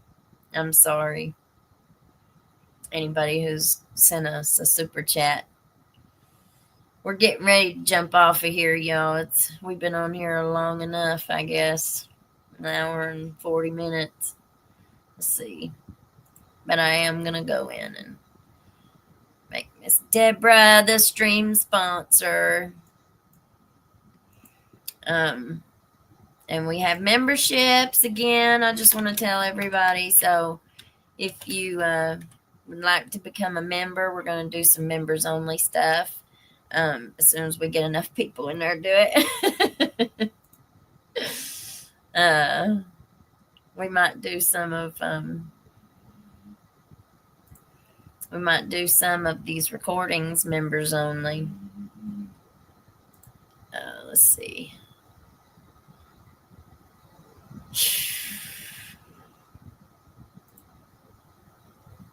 Thank y'all. Alan Wolf, these ankle monitor companies are usually ran by an ex-law enforcement officer or someone else in government gets the contract. Well, Mickey had the contract here.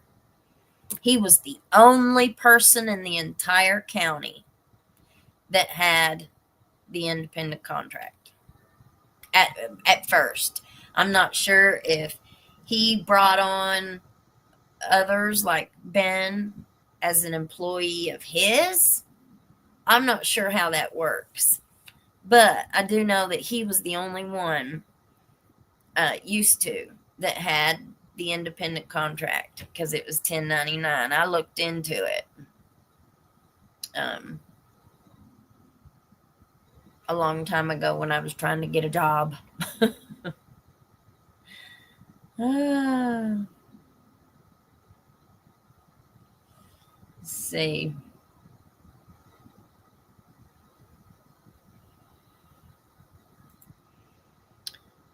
Not too sure where or what they do with it, but there should be an accounting of all funds going into any of it for fines or anything else. Yeah, I mean, all they have to do is keep the records of this stuff, you know. And if you're not doing anything dirty or underhanded, then the records are going to be there, and it's not going to be difficult to keep the records. It's when you start going trying to hide stuff, and when you start trying to do things that you're not supposed to be doing. I mean, I know that sometimes people make mistakes and stuff, but budgeting, you know, that everything that we do, every job that we have, I mean, there's responsibilities that come with these things. And you'd think the way that was set up and the way that this was going, I see why Mickey Stines was named in this lawsuit. I mean, it was just a absolute Ishite show.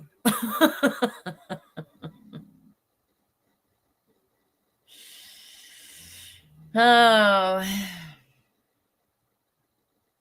blows me away. Deborah Hart, he's trying to debunk it. Oh, yeah, he was. Yep. They refused to go through a cop's phone, and hers was lost at jail. I also have the records that you have to put into Celebrite, which Celebrite is that program that they have to plug their phone in to get the messages. I haven't looked through all that stuff because there were so many pages of everything. I was lucky to get through this recording before we went on.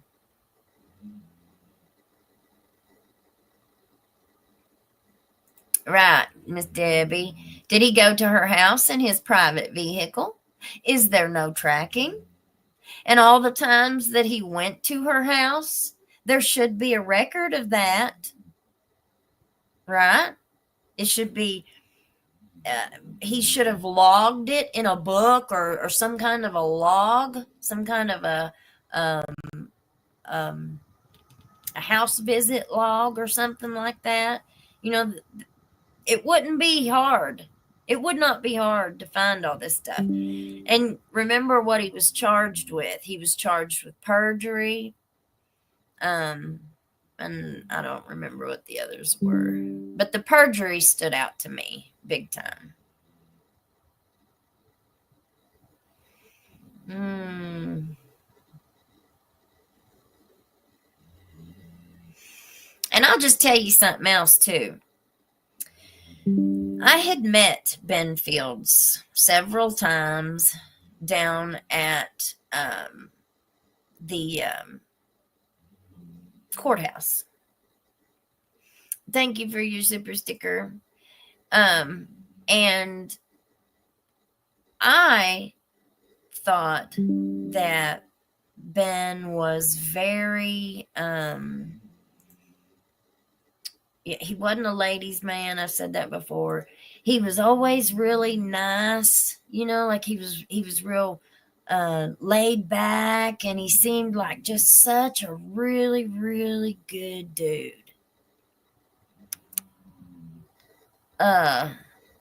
That's really, really scary. That's really, really, really scary. That somebody, you know, they say what is it? Wolves come in sheep's clothing. Man, that's the truth, ain't it? Who would have ever dreamed that something like this, to this extent, was going on? Like, he made sure, according to her, according to these allegations, like, she had no choice. He made sure that he got what he wanted. He made sure that she couldn't say no again. You know, like, that's a power trip. That's control. That's power and control. That's right. He covered his tracks when he could. But you also got to remember too, they were very arrogant. And if this is all, if this is true, these are allegations. But if this is just an indication of what was going on down there, and it was actually a brothel in the courthouse, you know, being that way. They were very arrogant. They had gotten so used to doing it and getting away with it for so long. And there were so many people included and involved in all of this stuff that they had plenty of people to cover for each other. They never thought, like this right here, these recordings, you would think that he would have been concerned with, in the future, someone coming back and listening to that interview. But I don't hear that. I hear him going through the motions. He's went down there and did his due diligence by interviewing her.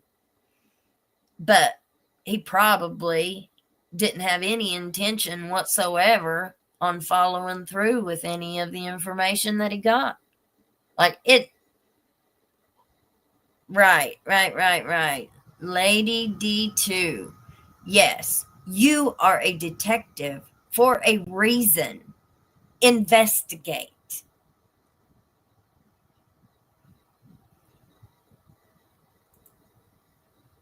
Elizabeth, they don't want to investigate their own brother-in-law or friend's brother. They are just placating people. Yep. Because you know what? Drug court was upstairs. Drug court's not downstairs in Judge Mullins's courtroom. Drug court is in circuit court. That's felony. That's upstairs in front of Jimmy Kraft. And if they were messing with Jimmy Kraft's drug court people, that's bad. That's really bad. And that hits on a whole different level because I have a little bit of inside information into that kind of stuff. So, let's see. Yes, Elizabeth, but they don't want her to know that. Oh, no, they don't. And they will. I've had so many times this has happened to me, so I know. They'll sit and tell me a bold-faced lie, something that I know better. I know better. And they'll try to get me to go away and shut up by telling me something that's not accurate.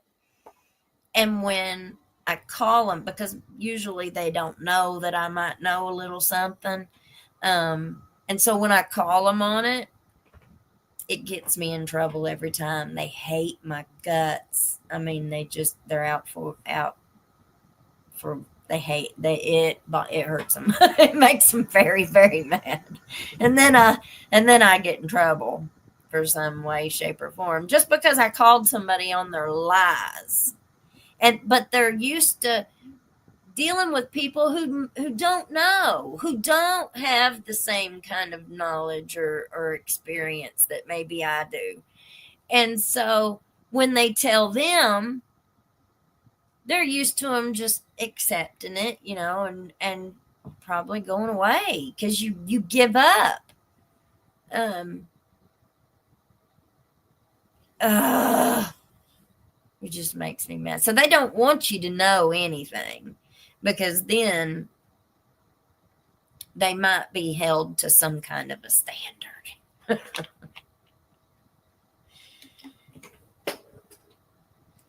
I can't believe, well, she's passed away now. She's not in jail no more.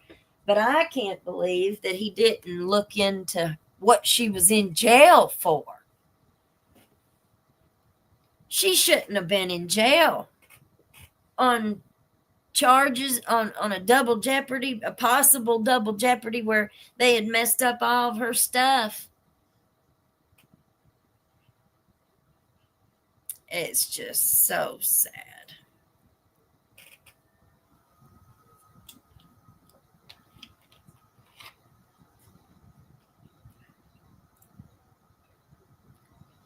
Joshua Rivers, I'm late, but I'm here. My TikTok blew up, so that's keeping me busy. Well, congratulations, honey. Congratulations. I have a TikTok too. It's also Hillbilly Crime. So if any of you ever want to go to my TikTok, you can go follow us there too. But we do all of our live shows here on YouTube.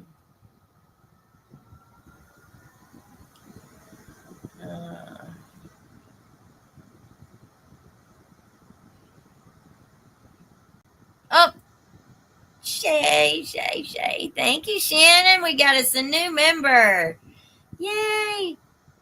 I know on a lot of the other bigger channels, on the bigger YouTube channels, sometimes people will donate memberships too. So that way people who can't afford them, or they'll be able to get them one. So we're growing, y'all. We're growing. We're almost there. Stick with us. We'll have another great show tomorrow. Tim Collins says, I called the governor on them and I'm still here. Well, I wouldn't trust our governor as far as I could throw him, because he is so chummy with all these people down here in Whitesburg. It ain't funny.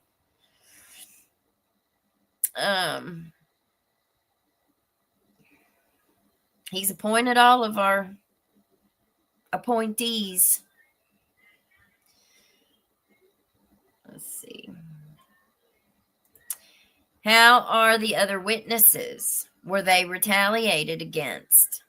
Well, I've heard that there was some retaliation. So I've heard that they were pulled up, that people have been pulled over by other officers, and that they allegedly were threatened.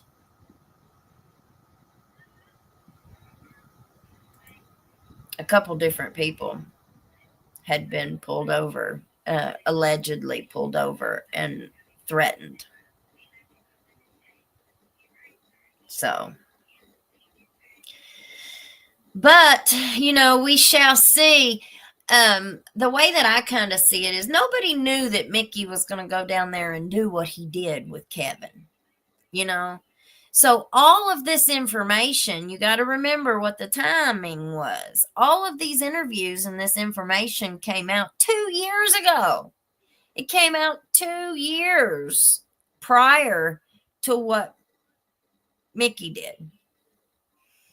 So there's been 2 years of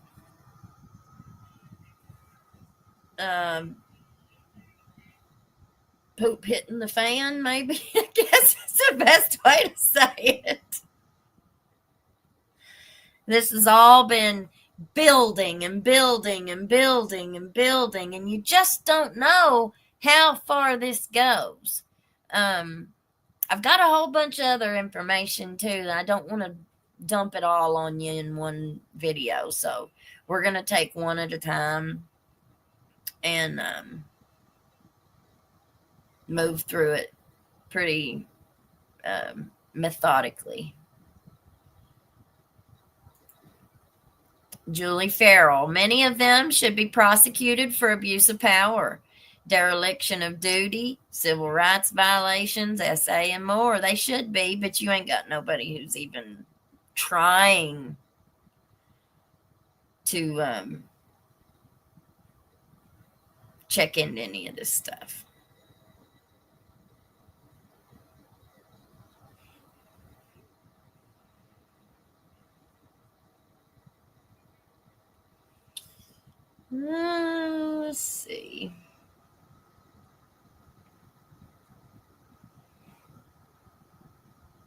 Yeah. My ex-girlfriend was in jail and refused taking her to the hospital. They won't really take you to the hospital anymore.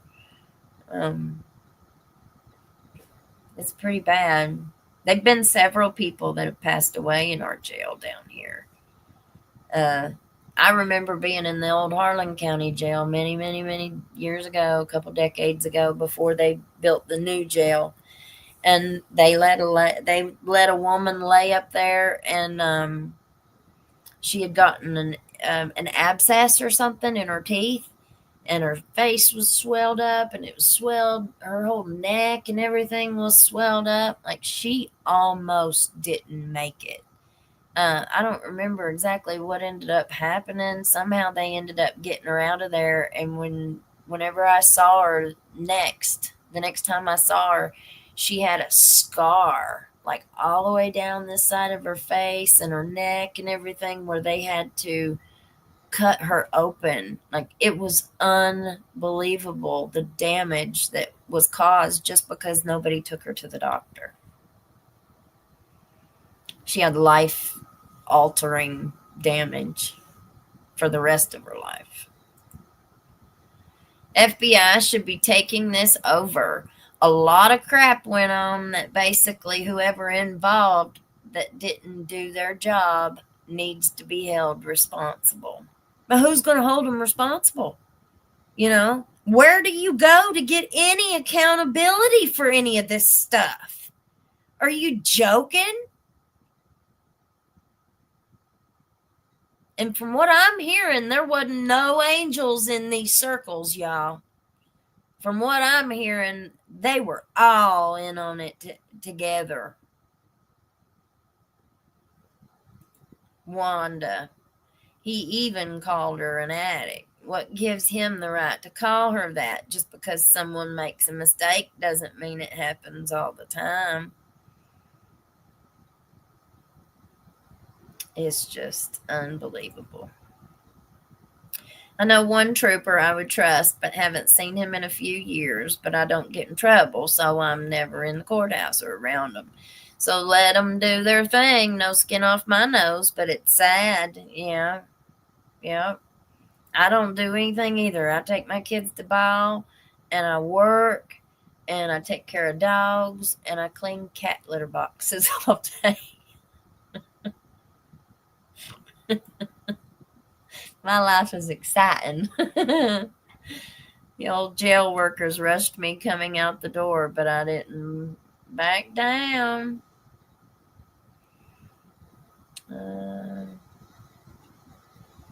No, Miss Vanessa, I think that's accurate. That's what I've heard anyway. You know, I'm not really sure.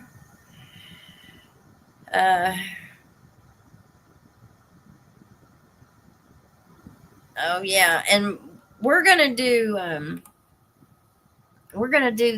these interviews and these videos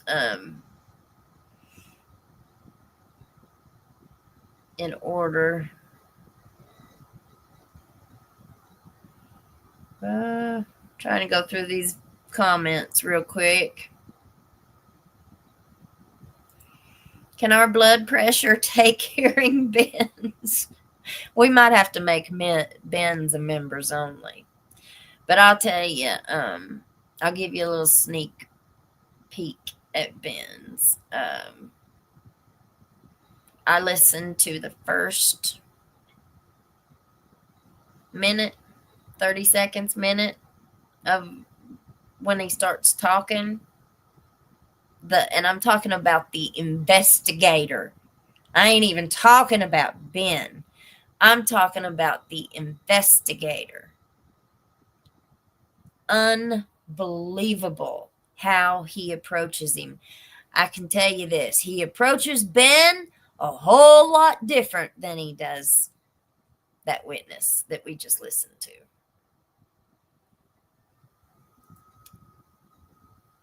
I'm telling you, I had to take a blood pressure pill. She knew she had to come forward. She was trying to save other women. Yeah, and she wanted accountability for what he had done to her. You know, she said she loved her husband. She would never have done that on her husband. He made her cheat on her husband. And then her husband ended up finding out about it after. And it wasn't that she didn't have the money. They're making it sound like, oh, you didn't have the money, so you approached him, or like it was her fault, like the victim's fault. No, she said no. She told him she didn't want it. Her husband could pay for her house arrest. But then he shows up and puts her back in jail. Now, that's the worst part of it. That she was hit with false charges. Like, that's false imprisonment. Where's that charge?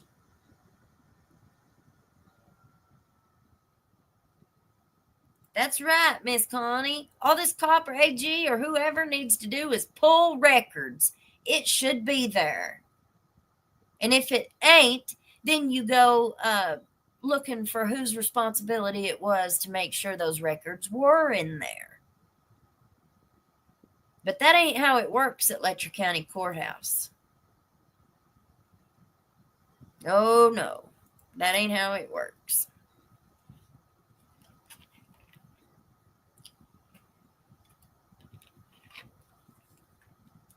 And her phone, the physical phone, was taken or lost at the Letcher County Jail. Well, they could have subpoenaed phone records for her phone. They would have at least seen the text messages, the deleted text messages of him saying, hey, are you home? I'm on my way up. And they'd be able to look through there and see how many days that he was doing that.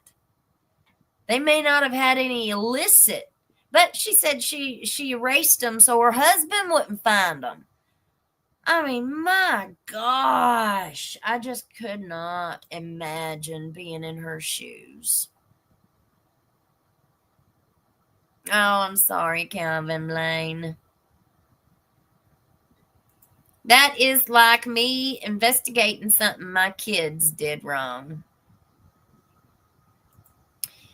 Yeah, they're just going through the motions. They need to bring outside investigators in there. Oh, no, yeah, but no, they want to let KSP investigate Mickey and Kevin. And I don't know who investigated Ben Fields. I don't know if it was this attorney general. I don't think it was this attorney general's office. I think this attorney general's office came and did these interviews on behalf of the lawyer that called them and asked them to come out and interview. So who did the actual investigating on Ben Fields for his charges, for his criminal charges?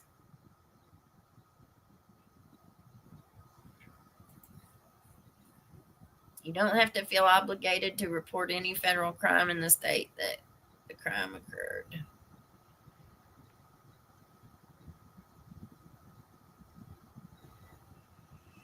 Lori Jean, honey. Hey, girls.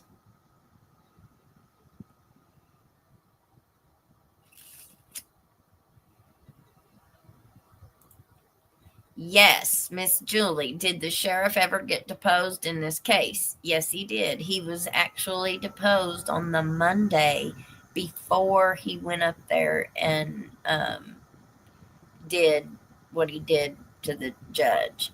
So it was like 3 days before he went to the courthouse. He was deposed by the same lawyer who sent the information to the attorney general's office, who came out and did these interviews. And he kept asking her if it was consensual.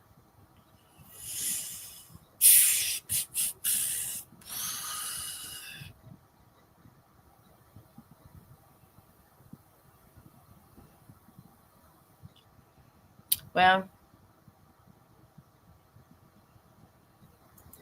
from what I understand, Miss Connie, somebody already sent all these these audios to the national media.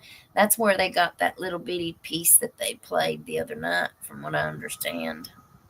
They didn't play them all.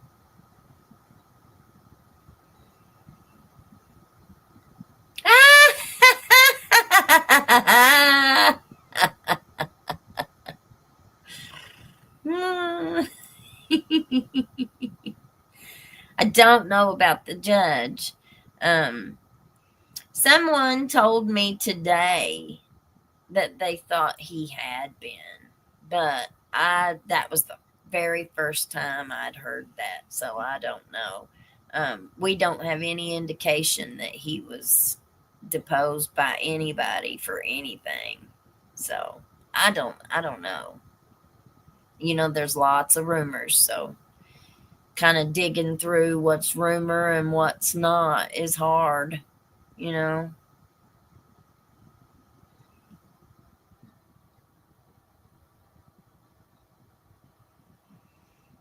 Mm. She passed from some kind of rug situation. They said it was some kind of an over thing, osing. But that's just what I've heard. I don't know, to be honest with you. And you know how easy it would be for some, you know what I'm saying? I don't trust them. I don't trust any of them as far as I can throw them. I feel like this whole case is related and connected and intertwined with several other unsolved cases in this area. And if we actually had somebody come forward and start talking that knows something with as many eyeballs as what's looking on this case right now, something might be done. But if it just keeps on being the same old, and everybody just keeps their mouth shut and they just go, nothing's going to change. Just wait. Hopefully, we will hear all the corruption when Mickey's case gets started. If Mickey was just an innocent bystander, maybe we would. But and we're just speculating, we're just brainstorming, we're thinking of stuff, that discussing. um if he was, let her out of there, if he was involved in any of it, I wouldn't think that he would be telling on himself, but you never know.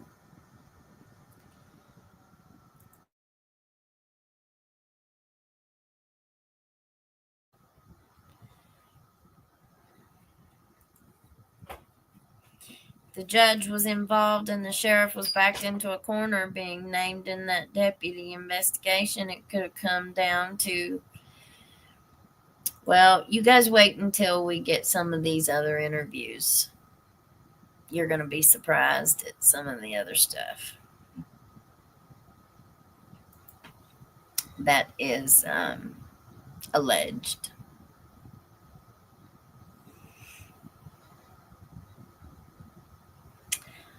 Genevieve says, I'm interested in the juvenile court records audit. Be interesting. Well, thank you, Miss Janet.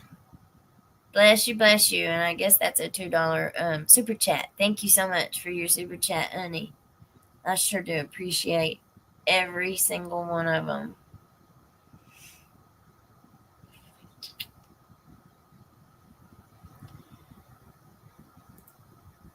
How many times did she have to tell him? Can't he hear? And then whenever he would try to repeat it back to her, he was getting it wrong or he was leaving stuff out.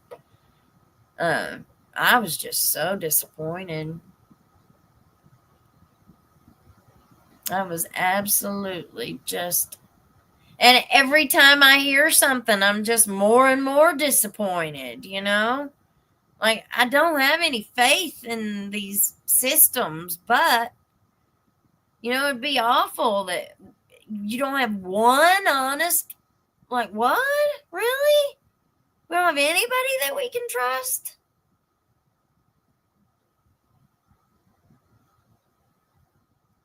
Marnie, I can't believe detective says consensual. He forced her with coercion and threats of jail. And it wasn't just threats. He made good on those threats. She turned him down twice before she actually broke over and gave in. And both times, three times altogether, because she denied him. She turned him down at the very end. The very last time she saw him, she turned him down and she ran. And she didn't go back on house arrest. She ran. So, but the first two times she turned him down, he came back and arrested her. He made good on that threat.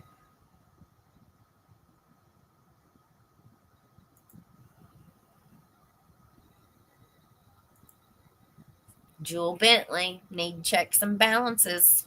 We sure do, but I don't know where they are around here.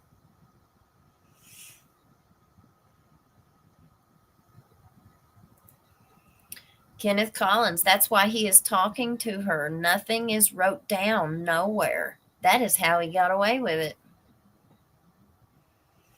Yep, I tell you what, that experience that I had when I fought them all down there, that's what they did. The paperwork was all blank because nobody was looking at it here. And the people that were looking at it were in on what they were doing.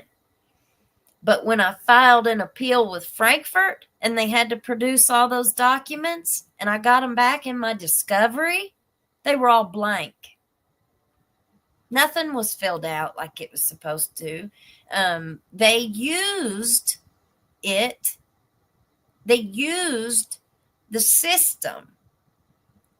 They abused the system. They used the system. They weaponized the system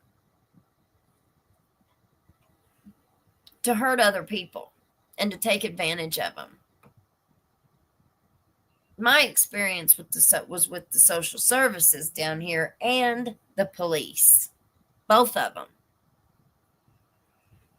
They came at me and came at me and came at me, yelling, screaming, threatening, trying to offer me things for me to voluntarily sign and allow them to open a social services case on me.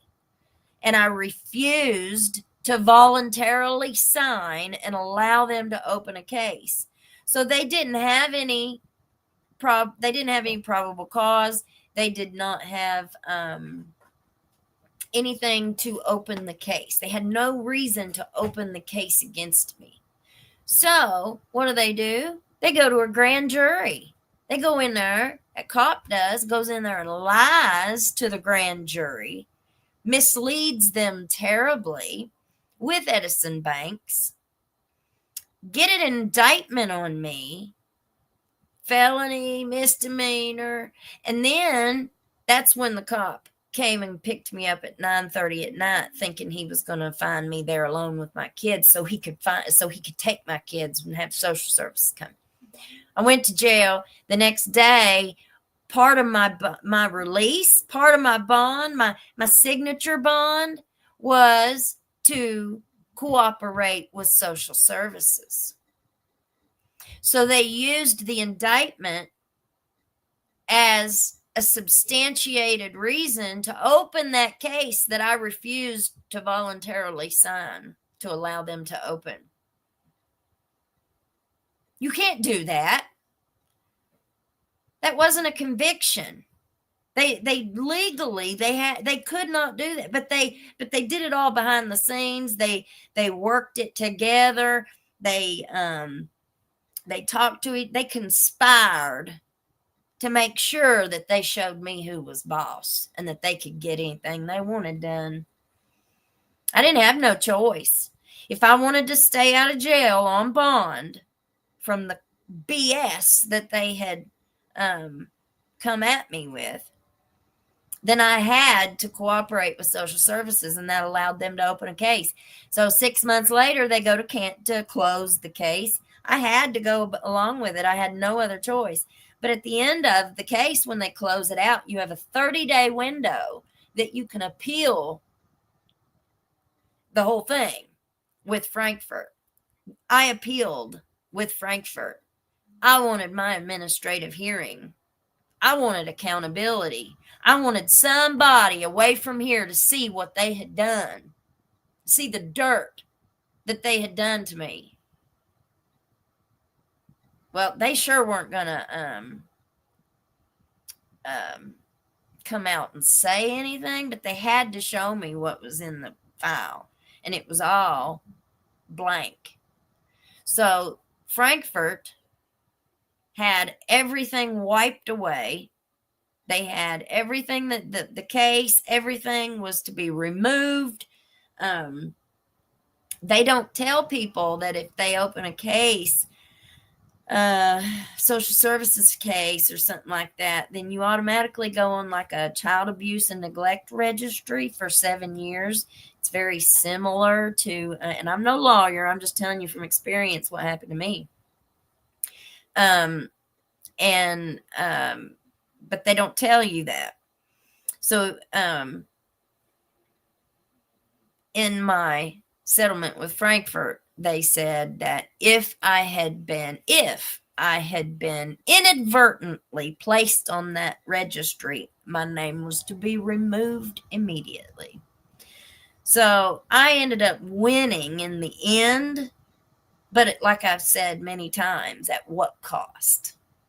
Because I wasn't prepared to pay all the cost that I had to pay. And it was not fair. It was not right. It was awful. But it gave me a little bit of experience. It gave me a lot of experience. But they all use the system down there to get what they want. Let's see.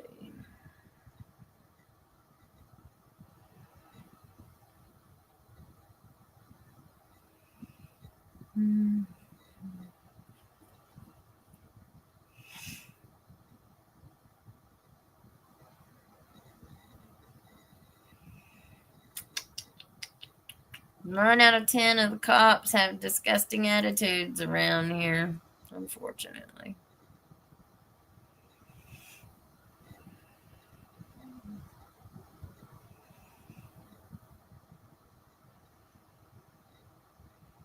Mikey D. It's up to the DA to bring the charges after they do an investigation. So if there's no investigation or a crappy one, exactly.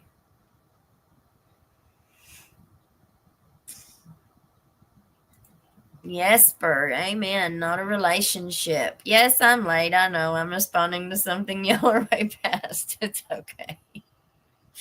It's been a late one tonight. I've been glued to my screen all day that my eyes are hurting. Oh, this is a huge story. Well, it sure seems like it to me, and there's just so many wrongs here. Just so many wrongs. People can criticize me all they want to. I don't know if criticizing me, sharing this information, what's that? This is very, very vital information. Every bit of this is. I cannot believe that nothing was done on to look into other people. Fields was the only one. And he only got 6 months in jail. And that wasn't even one of our judges that did that. That was like a judge from Pike County. So that was a visiting judge, came over here and did that. Gave him 6 months in jail.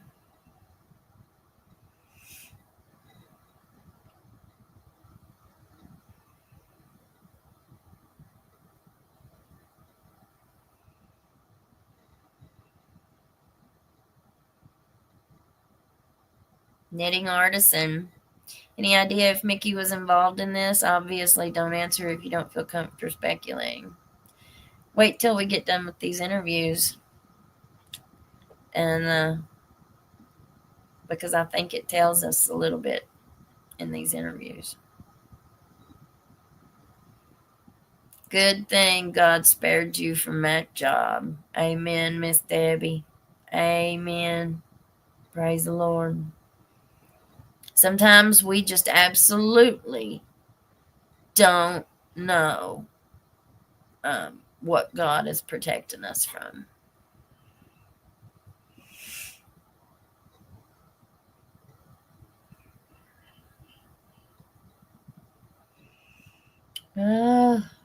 So many comments here. I got way far behind. Oh, thank you, Carrie Schmidt, for your super sticker. Thank you, thank you, thank you.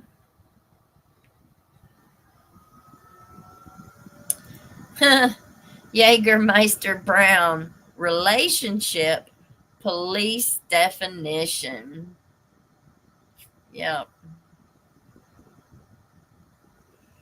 Yep. More or less. 101. I couldn't reach the computer while I was listening in real time, and I'm left with so many questions. Yeah. They should look into whoever was doing her interview. He seems shady too. You'll have to go back and listen to it, Miss Dawn. It's some awful juicy stuff. Ben Fields did eventually get charged, but his sentence was ridiculously weak for what he's been accused of. Yep.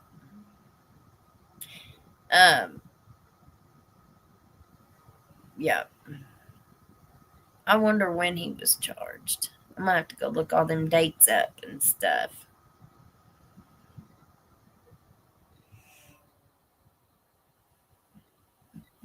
Candy, yes. But wasn't there an inside scheme going on at a rehab facility?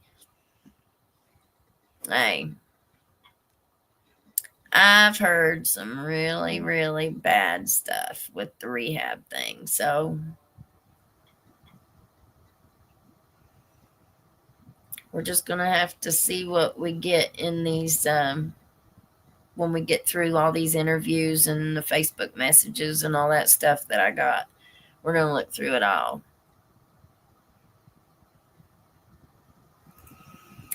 Ben Field's sentence was pathetic. At least he has to register as an offender. There are certain professions I avoid and don't consider dating. LE is one of them. My dad was LE for many years. Mm-hmm. Yeah, Mr. Tim Collins. The big F word turns into the big S word, doesn't it? If you touch it. I'm not a badge bunny.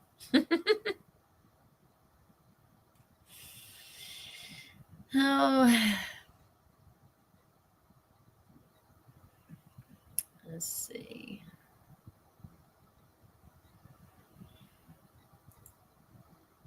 Better ride around with your Vaseline, folk. Oh. Let's see.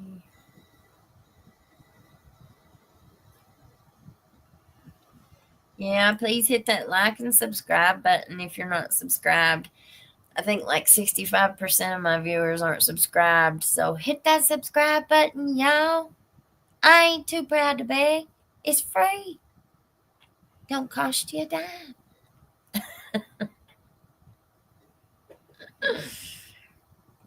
Look here.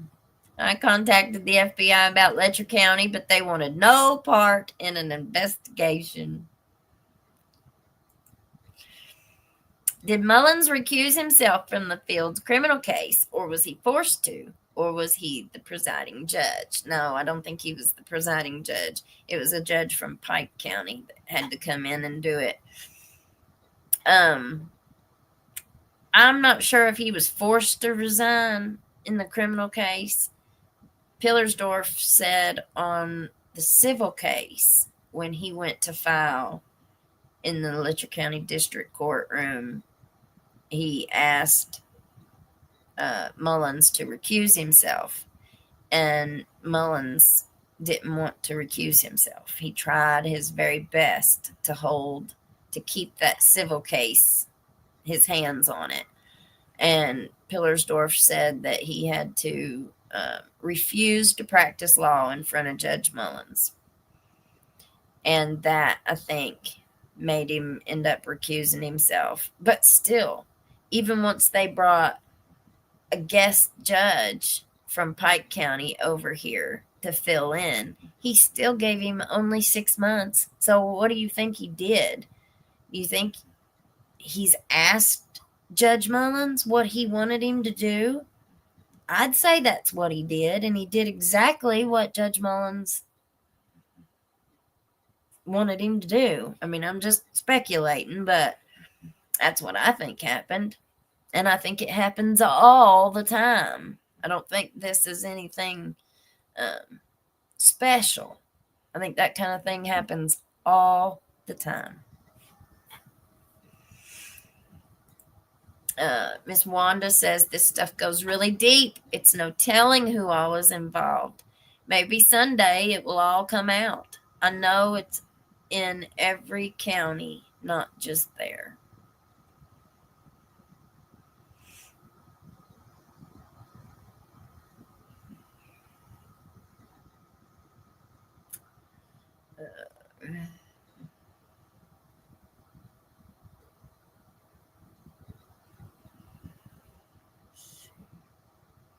What do you mean, a member? Kenneth Collins, if you go to my YouTube channel,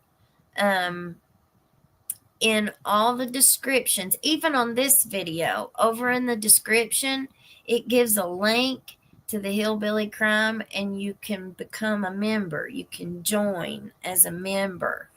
And then you just have little perks that come. There's like 3 different tiers, membership tiers. And so you can join one of those, and we'll have some little members perks where we'll give you all sneak peeks into stuff, and we can pretty much do anything we want to video wise with members only. So we'll make some special stuff for those who become members.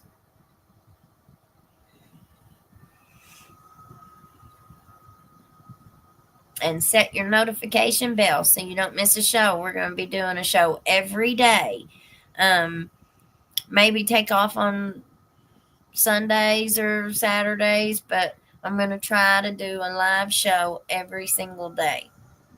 Some days they might be a little bit earlier in the day, and some days they might be a little bit later in the evening. It just depends on what our basketball schedule is.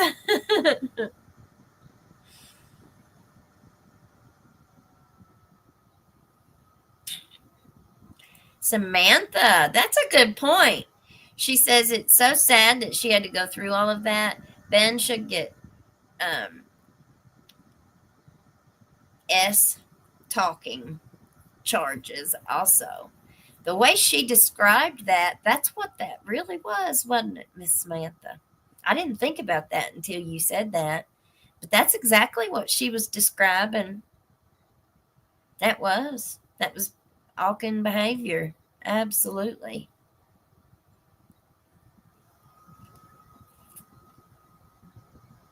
Yeah.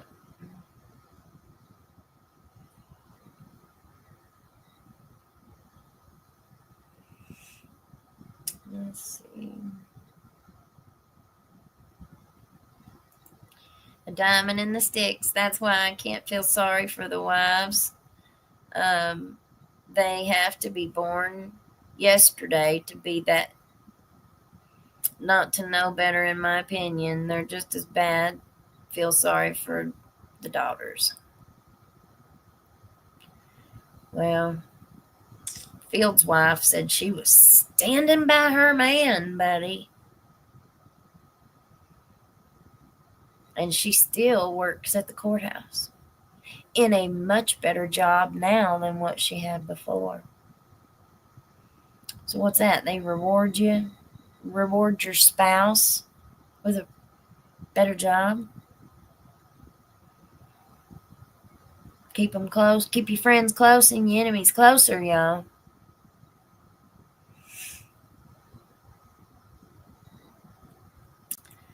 Calvin, these are the same fellers looking for the missing ones. Go figure.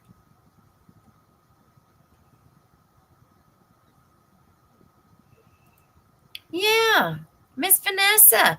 What if her husband had found those messages? Then what might have happened to Fields? What might have happened to her?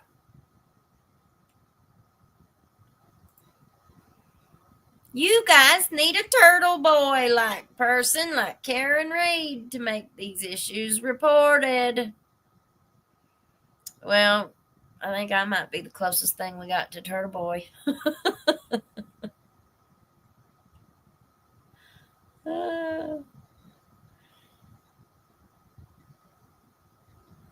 Miss Sarah, was this lady's passing suspicious in any way? How would we even know? They're not going to report it if it was.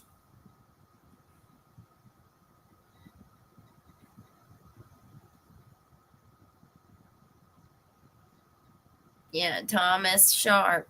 It was said that the sheriff said in his deposition that he didn't know this was all going on. Well, I don't believe that. I don't believe that for a second. Especially several of the things that I heard today. I wasn't convinced before today. Today, I'm pretty convinced. They all knew it. They all knew. I think every single one of them knew what was going on, and I think every single one of them was guilty of stuff. That's just my opinion. Wait till we get through these interviews and you all tell me what you all think. You know, there's a whole lot of wives and girlfriends and that do the same types of things that the men do.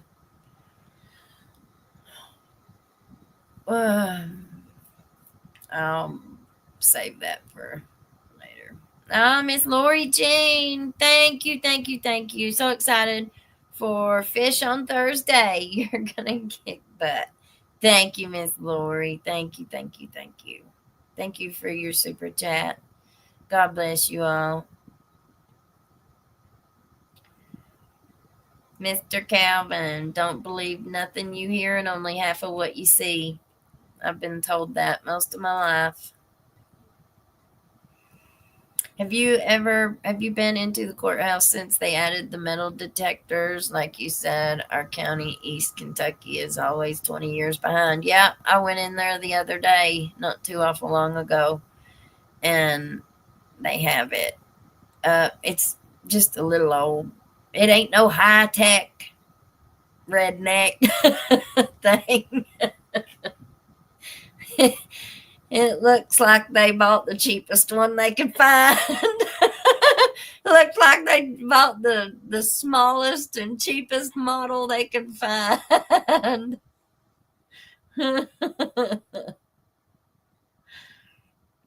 But, you know, who knows?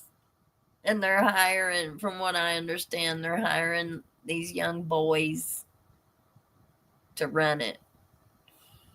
Somebody told me the other day their son, I think, was hired on for it, and he's not too far out of high school. So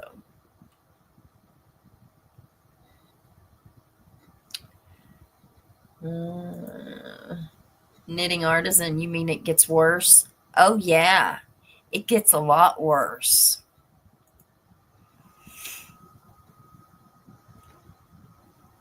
Oh yeah.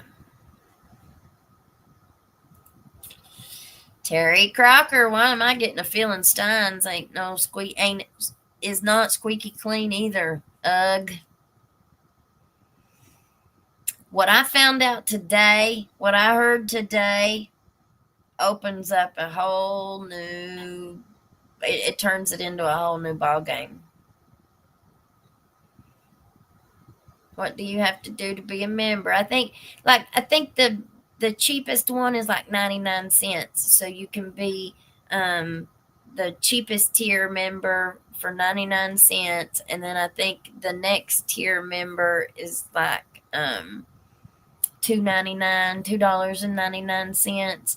And then I think the third tier member might be like $4.99 or something like that. They're real reasonable and affordable. But like I said, anybody who can't afford and wants to be a member, the way that a lot of these other YouTube channels do, people will like buy 10 memberships and donate them to other people. So as soon as if you can't, Mr. Collins, don't you worry about it. Eventually, we'll get you one donated, okay? But if you can, by all means, welcome aboard.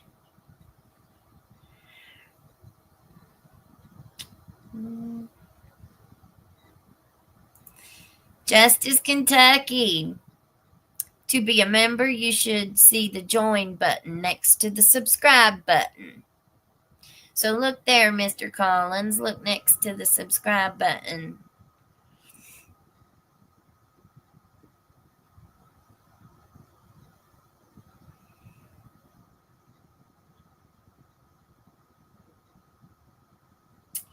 Vesper. I'm behind, but I'm sick to hear her interview. What can be done? Probably nothing. In one interview recording they showed on Law and Crime, it said she heard Stines had been involved. I heard a lot of stuff today. I found out a whole lot of stuff today. His wife and sister probably didn't do no paperwork.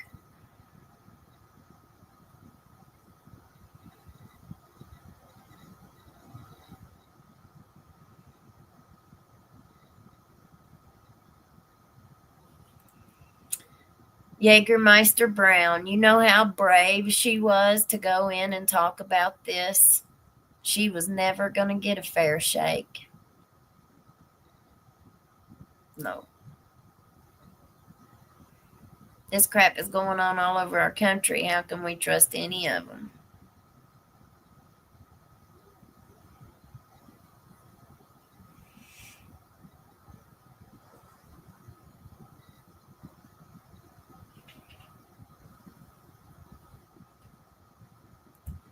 Kenneth, he wasn't going to log anything that was to help him.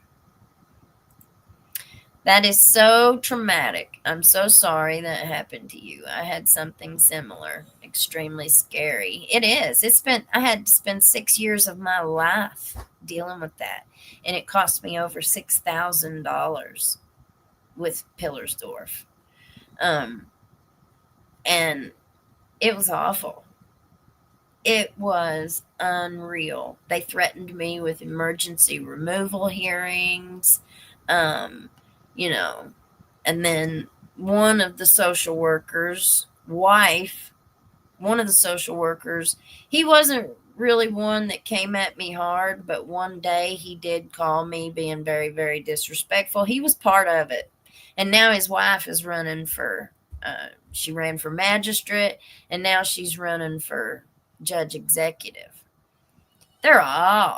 They are all. I don't even know if he's a social worker anymore, but I ain't got nothing for him. Never did, never will. And I cannot on how corrupt our social services department is here in Letcher County. And I don't even know who's running it now. I'm sure it was a different supervisor down there then. But I ain't got nothing for them. Nothing for them. And yet, a family that we see every single day that the school has called several times. The neighborhood has called several times. There's been more than enough situations for them to get involved in a family around here, and they won't do nothing. They walk straight in, turn around, and they're right back out the door in 3 minutes. Will not do anything. And this ain't just neighbors or people, other concerned people. The school has called several times, and they say everybody's called so much that they don't do nothing. Like, they just think it's BS when anybody calls. But how can everybody else be seeing a problem here, but the agency that's supposed to look for the problems just ignores it, sticks their nose up in the air, and just pretends like they don't see? No, they want to come take my kids away because I let one ride his bicycle down the street.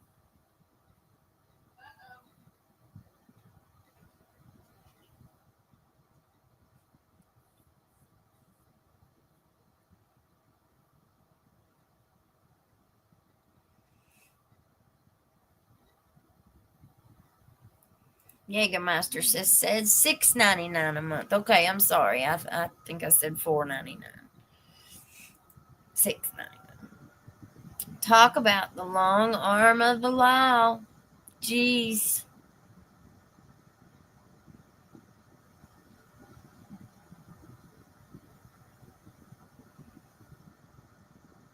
Sarah Glenn, when Fields gets out, he will go right back to his deviant ways, honey. He's been out. He only served 6 months in Letcher County Jail. And that was, 2 years ago or last year?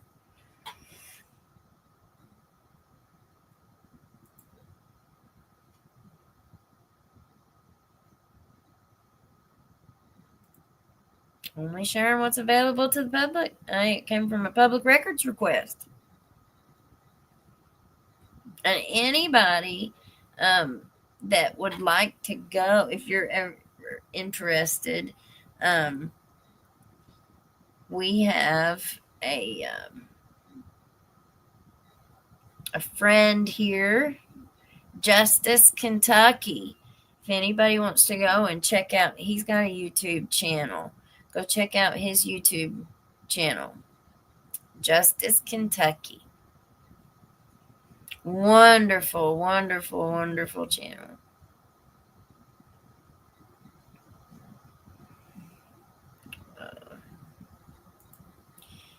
Marnie, the Ben Fields part is just the tip of the iceberg. I am sure there is so much more. The corruption runs deep, and the good old boys thing has been going on for way too long. Yep. I was looking in the Mountain Eagle the other day, looking for articles for us on the show, and they had the Way We Were article, and it said in there that Chief Justice Roberts, I think is who it was, the Supreme Court Justice, one of the Supreme Court Justices, had initiated an investigation into corruption in Letcher County, and that was back in the 90s.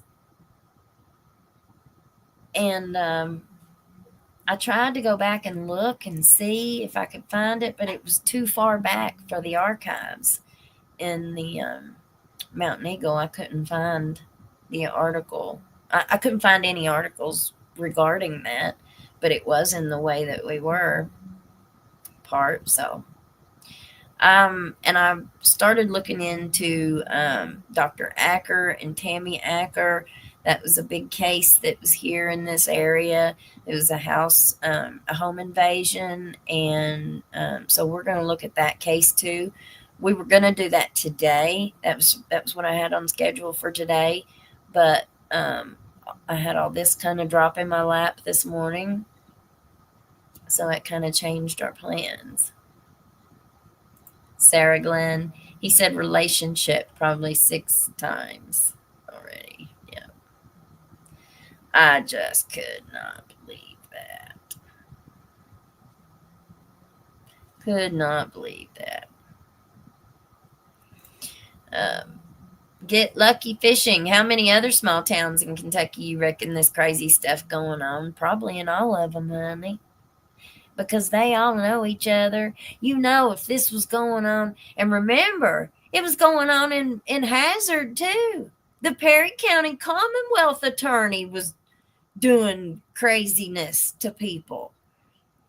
He got out of it too. He got 5 years, 54 months for what he was doing. He should have got life, or at least 20 years. I mean, my Lord. No, they just charge him with honest services fraud. Who's making those decisions? That was the FBI.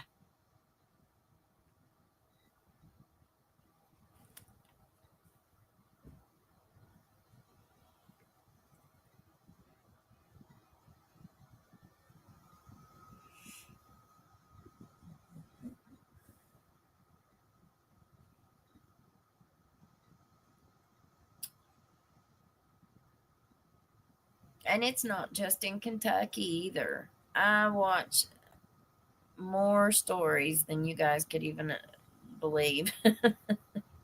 Trying to find stuff for us. And there have been so many stories, so many cases all around the country. Kentucky ain't the only one. Just right now, it's on the forefront because of what Mickey went and did with Judge. So I just wonder how much deeper it goes, because I think it goes all the way. That's what I think. I think it goes all the way. And I think there's a whole lot of people that were involved in this whose names have never been mentioned. And they're still down there running our town, or running our county, in control of all these programs, in control of all the money, in control of everything.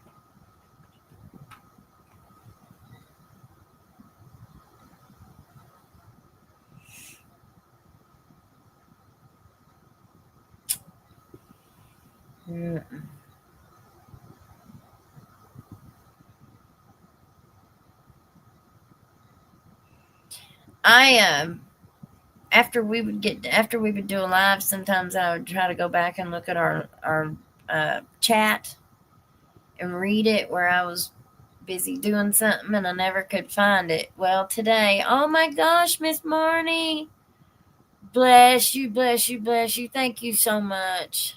Oh my God, thank you, thank you, thank you. I just cannot thank you enough.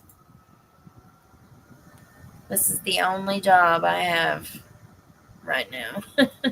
So I'm trying my very, very best not to lose everything we got. So I'm trying to make this channel grow. Thank you so much. Thank you, thank you, thank you. Bless you. Stream sponsor, Miss Marnie. Let's see.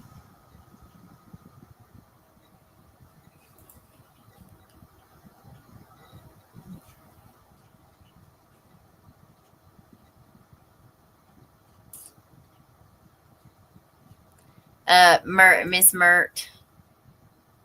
Bird water. Welcome, honey. What did you find out today? Rocket Red countdown, liftoff. Rocket Red countdown, liftoff. I have had several people email me and message me in the last couple of days, giving me their stories and their firsthand account. And everything that I've found out, from what I understand, and me piecing things together, they were all involved in some really, really bad stuff. And we're going to go through it all. I just don't want to tell my secrets tonight.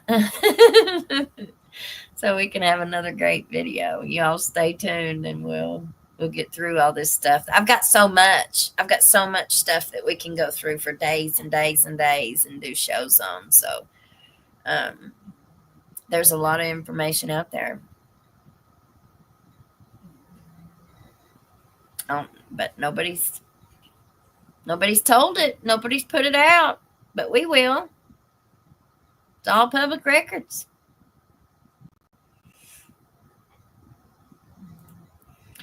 Tim Collins, them young guards at the metal detector has an attitude.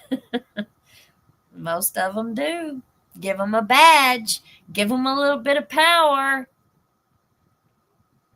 I know all them social workers, they got passed and dirty doing to tell them stories for another day. Yeah, we'll do that another day. I live in Virginia, and it's the worst in the U.S. Yeah. Going to help. Plus, they have to open up their cases to last for at least 6 months to a year to keep that money in their pockets. And, I've heard several people tell me, it's like when I was in church and stuff, I had a lady that I went to church with, and her niece had gotten a little bit, and gotten in a little bit of trouble, and social workers got involved, and they took her kid, and she did everything that they told her to do. She did every single thing that they asked of her. She completed everything, and then they kept putting off her dates because they couldn't be there or they had a conflict. It was their fault, right? But they held that against her.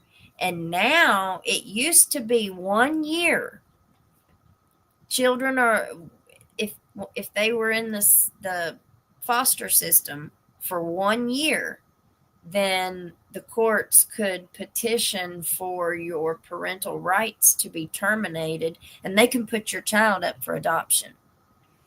Well, recently, the way that I understand it, remember, I'm not a lawyer, but the way that I understand what change has taken place, it's no longer a year. If your child is in foster care for 6 months in Kentucky, they can petition to have your rights taken away and put your child up for adoption.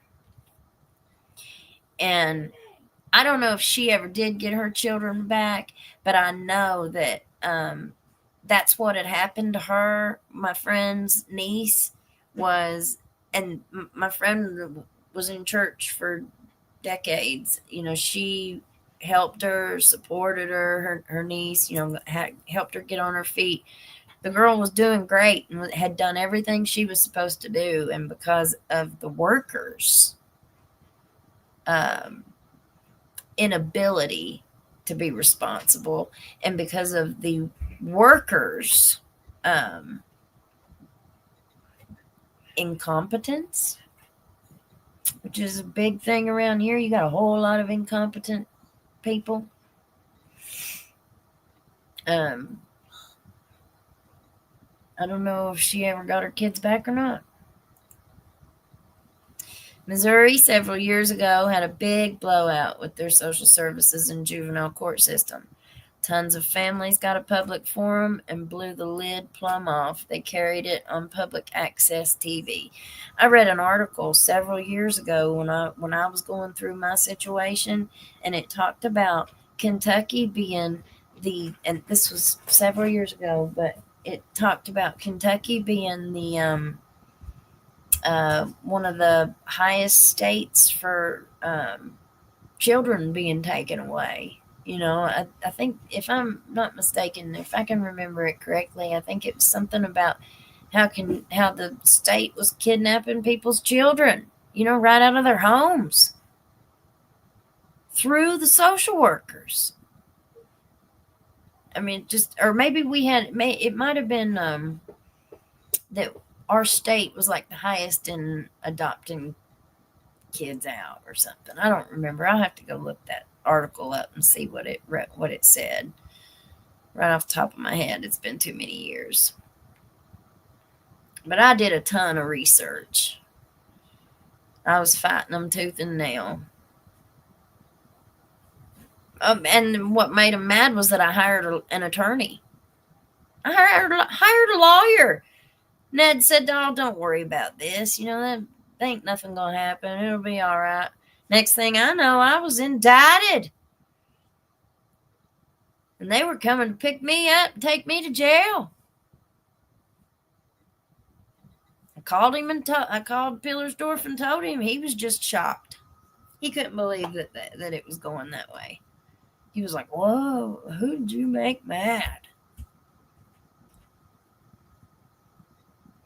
Thanks.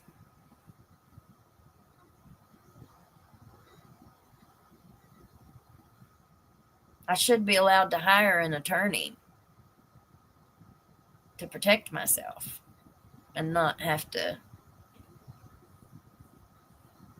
have that come back and be a reason. You know what I'm saying? It's just awful.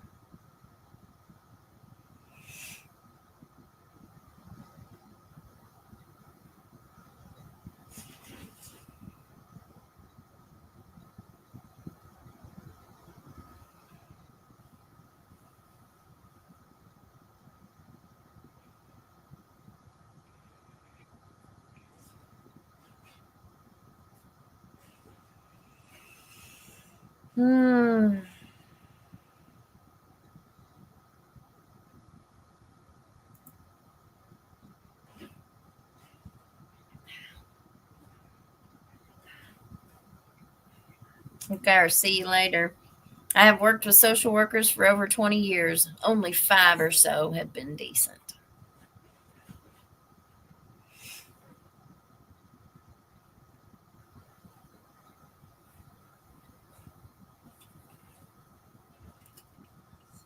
Cece, my niece and her boyfriend got into some trouble with rugs, and her MIL works in court system. So she got the baby and won't give him back. He's 5 years old now. She's done everything. That's happened to a whole lot of people. Yep. I'm sorry, honey. I'm sorry you've all had to go through that. All right. Open my eyes. Boston Children's Hospital was pure evil. Of the state are subject to experimental medicine treatments. That's awful. All right, guys. I'm ready for bed. I got to get my kids to school in the morning. We'll have us another one tomorrow evening, or I'm not really sure what time tomorrow I'll do it, but I will schedule it tomorrow, so at least you'll be able to see what time. Just come check it out.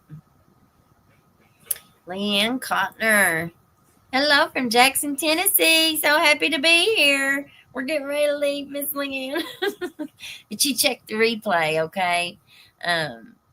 You guys, if you're not subscribed, please hit that subscribe button. If you've not hit the like button, please hit the like button. It helps us with the YouTube algorithm, gets us out to more of an audience. All right, guys. Well, you all have a great rest of your evening. Thank you, and I'll see you tomorrow, okay? Bless you, bless you, bless you. Bye.